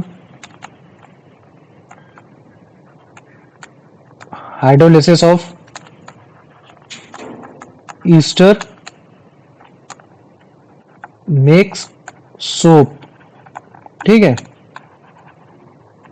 Give give give equation and illustrate that. जिसमें तुम प्रॉपरली बताओगे कि कैसे सोप बनता है। मैंने बोला नहीं what is the making of soap, लेकिन फिर भी तुमको समझ में आ जाना चाहिए, है ना। ये हो गया। Why do we add salt on soap making procedure, तो तुम बताओगे कि मैक्सिमम से मैक्सिमम सोप निकालने की वजह से, कि ताकि मतलब क्या कहते हैं कि ज्यादा से ज्यादा मतलब क्या कहते हैं जो वो तुम्हारा सोप है वो तुम्हारा उस सोल्यूशन के साथ अनडिजॉल्व रहे और तुम्हारा सोप फॉर्मेशन हो जाए। ठीक है, तो ये तुम्हारा 2 मार्क्स का हो गया। ठीक है, अब आ जाओ। अब उसके बाद मैं क्वेश्चन लिखूंगा, what is the structure of soap, what is the structure of, हाँ, सोप मॉलिक्यूल है ना, what is the structure of soap molecule, what is missiles in that, ये आराम से तुम्हारा 3 मार्क्स का हो गया। ठीक है, question number 5, what is micelles, बताओगे ना स्ट्रक्चर ऑफ सोप में, उसमें सोप का स्ट्रक्चर कैसा होता है, तो तुम तो बता दोगे कि टैडपोल जैसा स्ट्रक्चर होता है, आधा आयोनिक पार्ट होता है, आधा आयोनिक पार्ट होता है ना। उसमें मिसल्स, उसमें मिसल जब ये एक साथ ऐसे आते हैं कलेक्ट हो जाते हैं तो तुम्हारा मिसल्स का फॉर्म दे देते हैं, है ना। And why micelles have, you know why micelles has only this shape. ठीक है, तो तुम उसमें बताओगे कि उसका शेप केवल इसी वजह से होता है क्योंकि जो आपका नेगेटिव आयंस होते हैं रिपेल करते हैं, तो जिसकी वजह से आपका जो आयोनिक एंड जो होता है वो आपका आउटरवर्ड होता है, इसका साइड इनवर्ड होता है। ये हो गया। तो फिर पहले बताओ ये वाला क्वेश्चन समझ में आ गया है ना। फिर इसके बाद, how do micelles helps in cleaning action. ठीक है, क्लीनिंग एक्शन। ठीक है, अब तुम ये बताओगे कि कैसे तुम्हारा मिसल्स हेल्प करता है क्लीनिंग एक्शन में, तो तुम बताओगे उसका जो नॉन आयोनिक पार्ट है वो डर्ट के साथ डिसॉल्व हो जाता है, आयोनिक पार्ट वो वाटर के साथ डिसॉल्व होता है। जब हम लोग उसको एजिटेट करते हैं तब वो जाके बड़े आराम से मतलब क्या कहते हैं निकल जाते हैं। तो इसमें तुम थोड़ा सा डायग्राम बना के साथ दिखा दोगे, है ना, ड्रॉ डायग्राम, है ना, तो डायग्राम के साथ इसको बता दोगे। ये हो गया क्वेश्चन। ठीक है, फिर उसके बाद आ जाओ question number 6, what are the limitations of salt, है ना, soap, what are the limitations of soap. ये आराम से हो गया तुम्हारा। इसको मान लो कि सोप, ठीक है, what are the limitations of soap. ठीक है, ये आराम से हो गया। इसको भी मान लो कि 2 मार्क्स से मान लेते हैं, है ना, ज्यादा मार्क्स का, 2 मार्क्स का। ठीक है, इसमें एक्सपेरिमेंट आ जाएंगे तुम्हारे, ऐसे 2 टेस्ट ट्यूब लिखे होंगे, एक में झाग बनता हुआ, एक में झाग बनता हुआ नहीं, बोलने को बताओ ये कौन सा है ना, ये हाँ भैया समझ गया। Question number 7। ठीक है, डिटर्जेंट। हाँ, by using detergent, by using detergent, है ना, notifying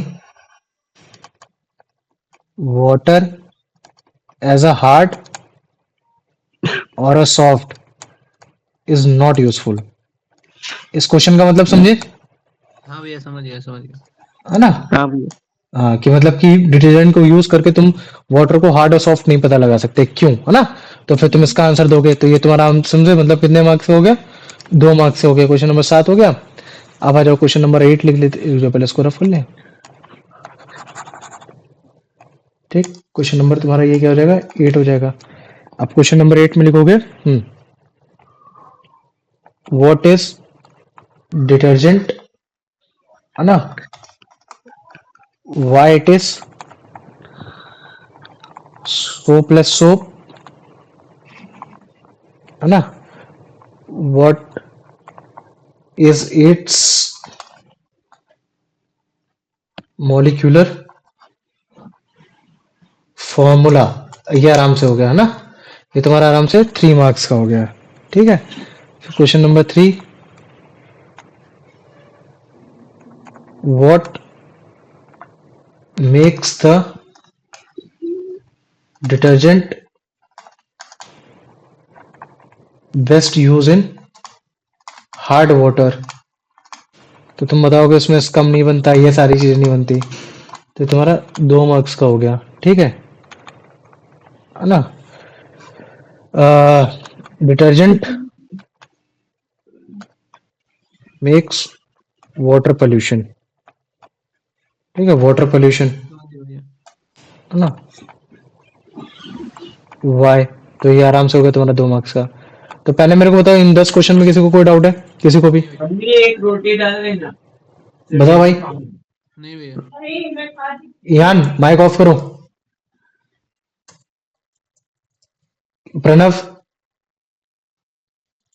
नहीं है भैया, वो क्लास में नहीं। नहीं है। देखो सारे टॉपिक क्लियर हो गए, ठीक है, तुम्हारा केमिस्ट्री का जितना भी पोर्शन था सब कंप्लीट हो गया।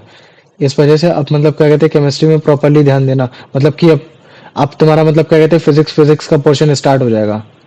ठीक है, अब देखो कल से स्टार्ट होता है या परसों से स्टार्ट होता है, जब भी स्टार्ट हो जाएगा। ठीक है, तो गोला नहीं मारना है ना, ध्यान पूरे अच्छे से शिद्दत से पढ़ना है। भैया आंसर कब भेजोगे? किस चीज के? नहीं क्या आज बोल रहे थे आंसर भेजेंगे? भाई मैंने भेज दिए, ग्रुप को खोल के देखो, तुम्हारे मेटल एंड नॉन मेटल के सारे भेज दिए ना। तो मेटल एंड नॉन मेटल के मतलब क्या कहते हैं कि उनको याद कर लेना 1 तारीख से पहले पहले सारे। अच्छा टेलीग्राम। ठीक है, 1 तारीख से पहले पहले सारे याद कर लेना। यूवी वेव्स वाला समझ में आ गया ना तुम्हें? हम्म। तुम्हारे घर में है क्या आरओ वाला, यूवी वाला? नहीं, अरे वो जो एक बुक ली है ना उसमें था कौन सी बुक ली थी? 2 3 4। एडू कार्ड की। अच्छा, तो उसमें क्या लिखा था? अरे आपने